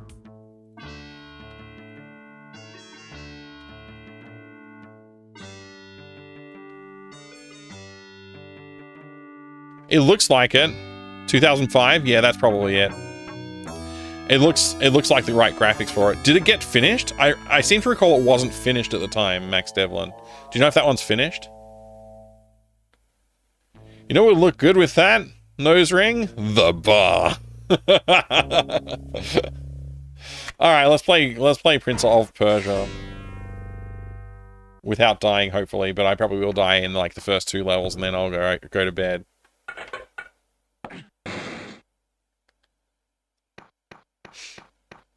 Don't die. That's all I have to do. Just don't die.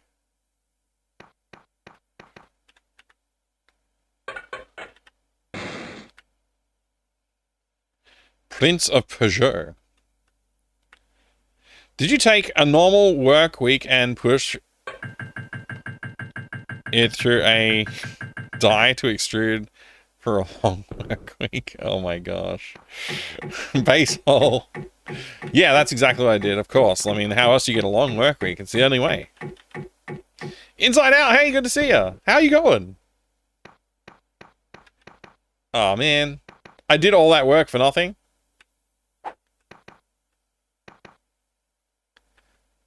I forgot to do the thing. The very important thing of luring this man past.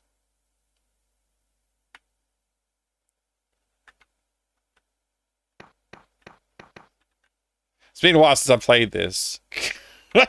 Apparently. I forgot, like, a fundamental thing to the technique. How's it going, Inside Out? I hope you're doing well. I hope life has been treating you fairly.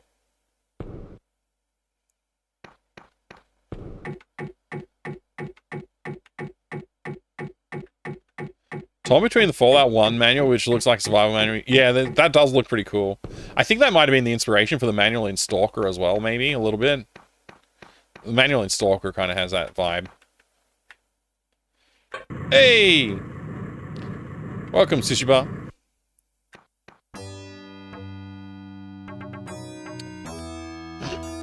Just remember, remember why, and then you'll be okay.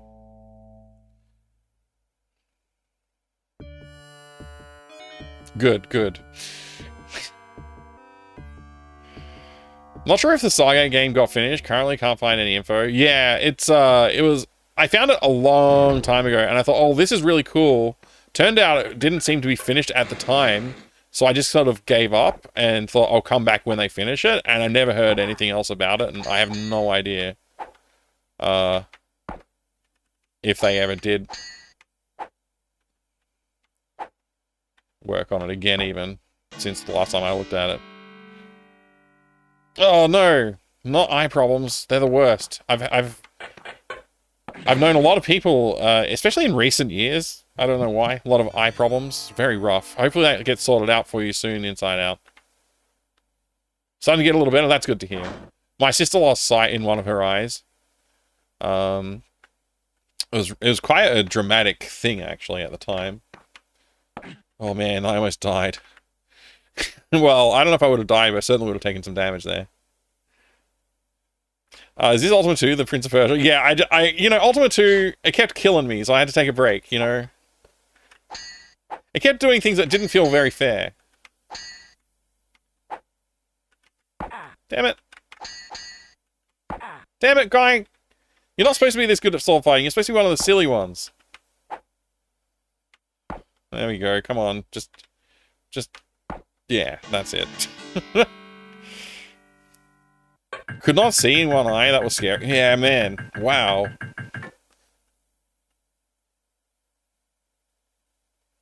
This game gave you the shivers. It is, I think that's justified. It has its moments, for sure. I should probably get that health potion, because this guy probably will tag me.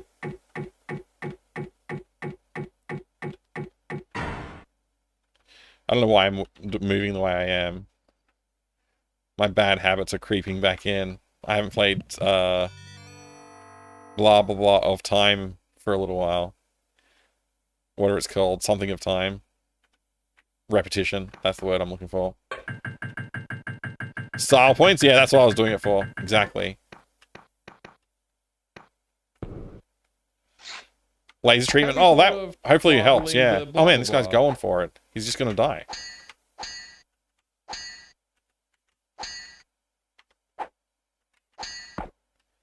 Got it. I blah-blahed him to death, Grognak. Hey, we get our first upgrade soon.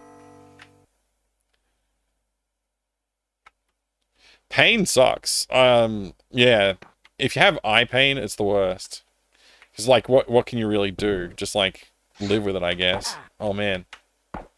Why are the blue guys fighting so well today? I guess it's probably because I'm not paying enough attention to the screen, partly. The Windows hot dog stand theme. Oh, man.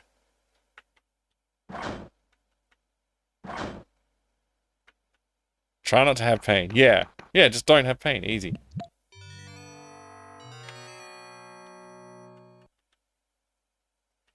And away we go. We're fully healed up. I always loved the animation of the wall torches, like just the look of them in this game. I always thought they were cool.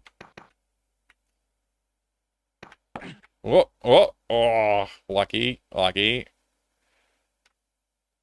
So we can't jump through guards on this. On level 8. Gone through the gate before it closes, so I don't need to help from the mouse. Oh, that's pretty cool. I've never done that. Lassus, that's very kind of you. Thank you. I don't know what to say. I think you're cool too. I make Prince of Persia look easy though, right? Hey, it's Jay the Ostrich. G'day.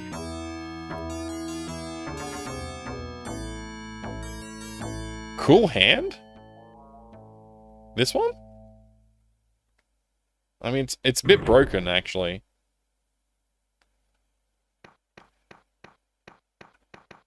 Man, I used to be terrified of level 3. It's so freaking spooky. Level 3 is the spookiest level in any game ever made. Hell Mike, happy Friday. No, I'm going with the first one. You don't get that correction. I prefer the first one there. That's very good. Good to see you, Jiggy. How you going? No corrections necessary. The perfect intro.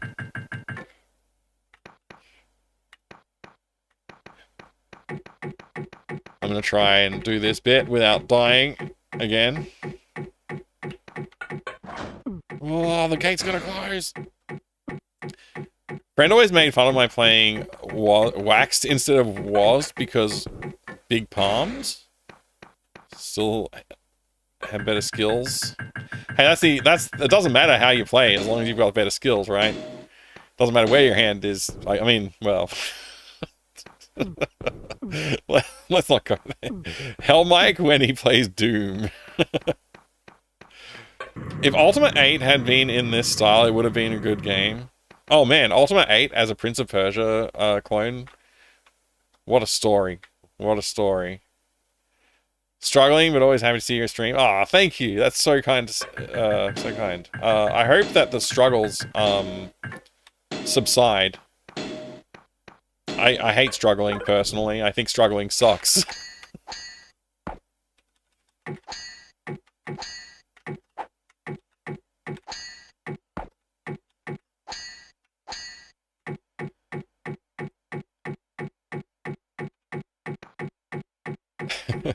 Getting a little loose. Probably I never got past level 2. Oh man, you're missing out. Level 3 is like the coolest level in the game now. But yeah, definitely the spookiest of all time. Spookiest level of any game of all time, but also the coolest level in the game. Because it's got a skeleton in it.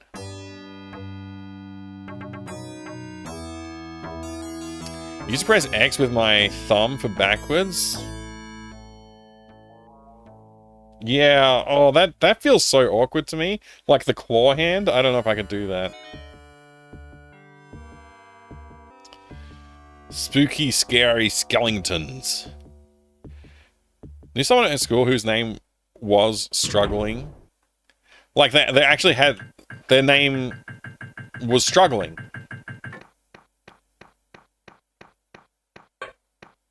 Wow. Excited to see me eventually tackle other versions of this. I am too, actually. If I wasn't doing the Ultima thing this year, I would have probably just jumped right into it. Like, I would have probably jumped right into investigating other versions and variations. Datasoft Zorro or some other one. Oh my gosh. Nobody should ever have to play that game. I mean, nobody ever did have to play the game, to be fair. I just forced myself to do it. But, yeah, not encouraged. Uh-oh. Why I do that? That was an awkward series of inputs that just occurred.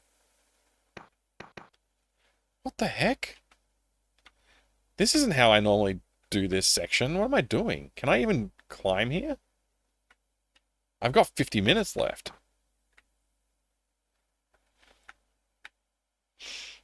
I don't know what I'm doing. All I know is that there's probably a better way to do this, but I don't know it.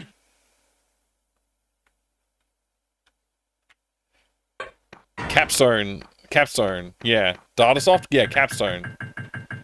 Capstone.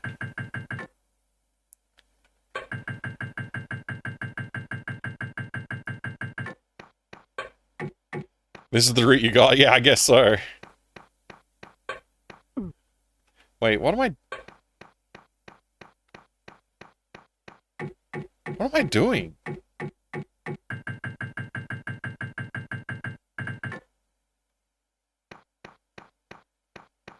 Yeah, Capstone 95. Yeah, that's the one. The FMV sequences are the best part of the game. Daddy, would you like some sausage? Daddy, would you like some sausages?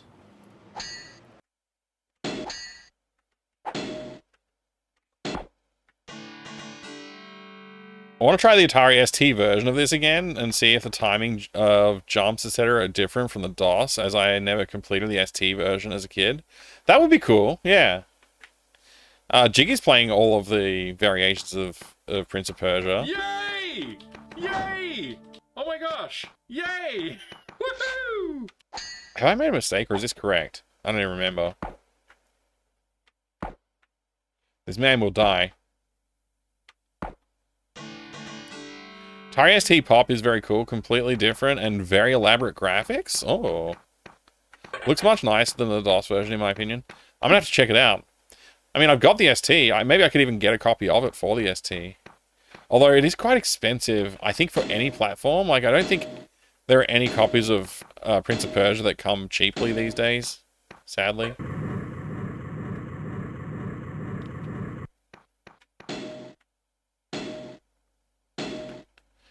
Visually differ a lot? Yeah. Ah.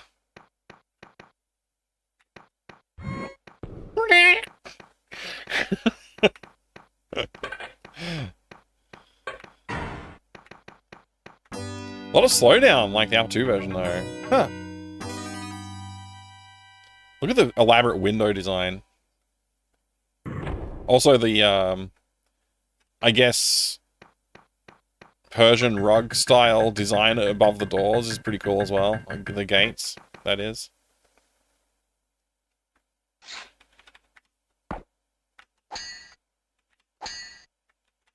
Ah!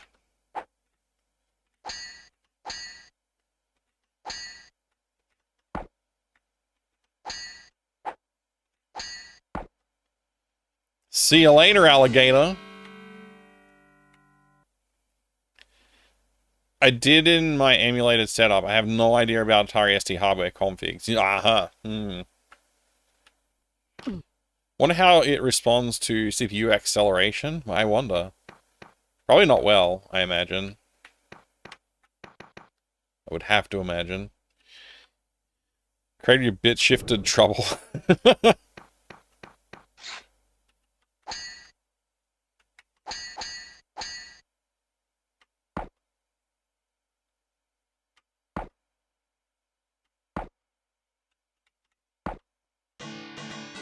Dun, dun, dun, dun. Did buy a new mouse, Razer Naga Chroma MMO gaming mouse. Left-handed, of course. It's crazy good. You can customize all the buttons. It has 12 buttons. I've looked at that mouse. A friend of mine had one. I don't know if it's the exact same one. Probably not the left-handed model, I would have to guess. But yeah, it's too many buttons for me. I don't think I can handle it. I mean, I already take the extra buttons off of my mouse when it has the left and right, like, you know, the buttons on the left and the right of it. That's like forward and backward buttons or whatever. I hate those buttons. Take them off. I just want 3 buttons on my mouse and a mouse wheel. That's all I want. But yeah, I know a lot of other people love those kind of things. So yeah, especially like MMO. I can understand if you're playing MMOs, it would be a great mouse to use.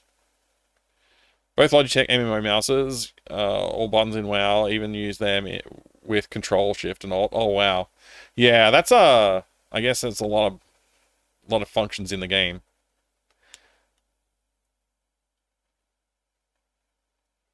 Huh, interesting. Not most versions of this suffer from slowdown, so I can very believe it's like that on ST. Sure you could achieve slowdown in the DOS version too. It's just easy to circumvent. All the program will interrupt logic was available to do a good job. 9-thumb button mouse? That's crazy. Thumb button for push to talk, and that's about it. That's maybe I can see that being used. Surely the ST version isn't just an Amiga port. Yeah, there's so many like that. Even though, like, the hardware is not really related. Oh. Oh, my life. How about you die, man? Evil man with the sword.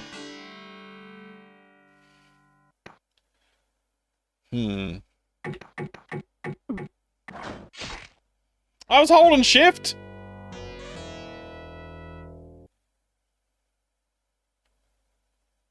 I guess I died. Again.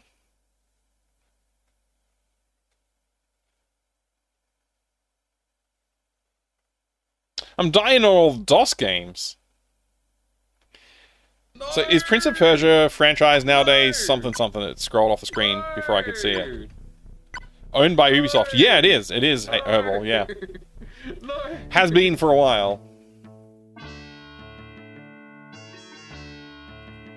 Pretty much all the Western computer ports of Prince of Persia were handled sort of simultaneously by different developers, but the DOS and Amiga versions share assets. Interesting. That's interesting. I guess you've been doing a lot of research into it, Jiggy, over the years. MMO mouse from Logitech, but I can't for the life of me use all the buttons. I can never suss out which one is where. Yeah, I would have the same trouble, I reckon, Leather Soup. I can't stand it when I accidentally press a button on my mouse. That's why I disable all the other buttons that I don't use.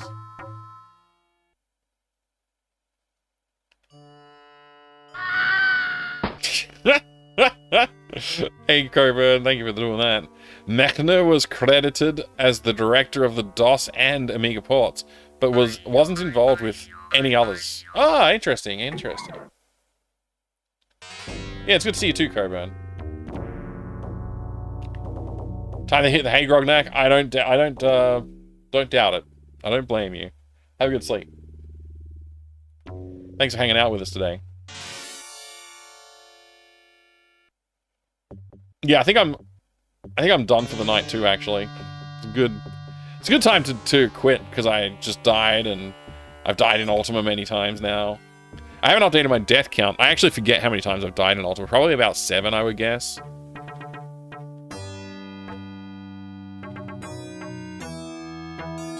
Marry Jafar or die within the hour. Okay. Yeah.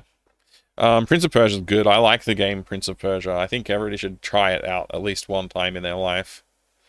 Thanks for streaming. You're welcome. Thanks for being here. I'm sorry I couldn't hang out for longer today, Inside Out Boy. And other people who also are just getting in, like Coburn. Apologize for not being able to hang out longer. We can just marry Jafar. I mean, we could. I think he might murder us instantly after taking the crown, but hey. Atari ST port was handled by Broderbund France. Oh, okay. That's interesting. That's very interesting. Whoa, base You hole. better. I miss catching more streams. What did I say? That you're saying I better to.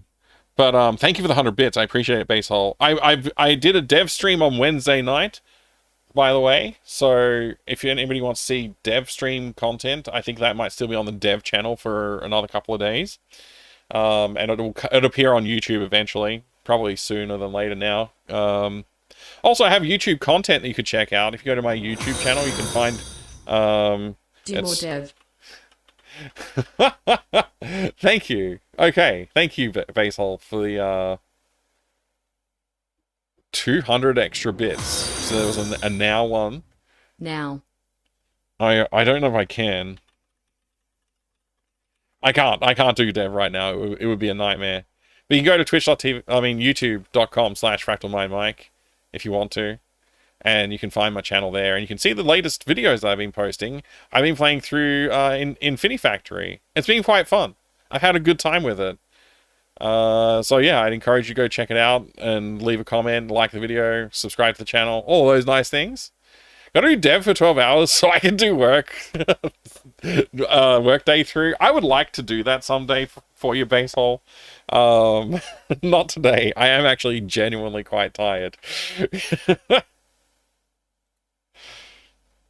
Did see YouTube channel, excellent inside out. I hope you have fun watching some of the videos on there at some point as well, if you haven't already. Take care, everybody. It's great to see you all. Thank you very much for all the very kind bits as well, Basehole. That's super kind of you, and I appreciate it. I do. I will see you. I'll see you as soon as I see you. Probably tomorrow night. I'll be back on doing more gaming. I think we're not doing Ultima 2 tomorrow night. I think we're going over to Veil of Darkness, and maybe we'll try out some other game as well. Maybe we'll. I kind of want to play a point-and-click adventure game. I got to find which one I'm going to play, and we'll do that. But I do look forward to it. There will be more dev streams. I'm not rushing into it though. I gotta conserve my energies and build up the momentum. Yeah. Thanks for linking. I was somehow not subscribed on the YouTube channel. Well, there you go. And I thank you for subscribing. I appreciate it. I'm also not subscribed on this browser, but I'm also not signed in on this browser. Take care, everybody. I'll see you soon. Thank you very much for being here. I appreciate it. I'm going to press this button here that makes the music play. And then I'm going to turn up the music. And then I'm going to go find someone to raid. I'll see you soon.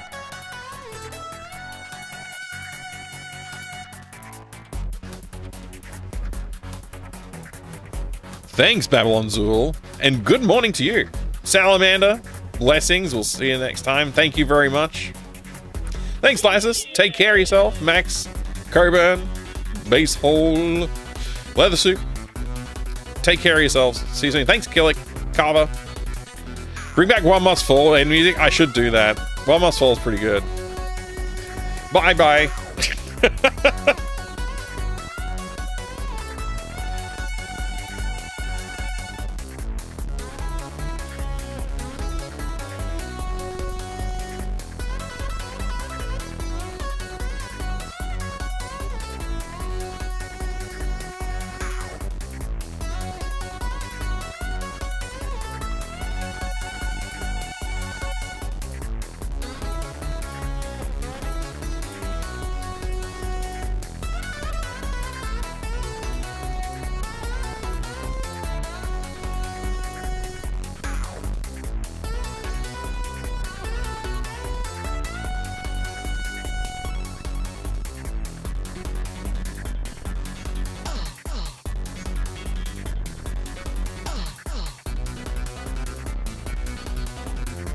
Greets Nukem on YouTube.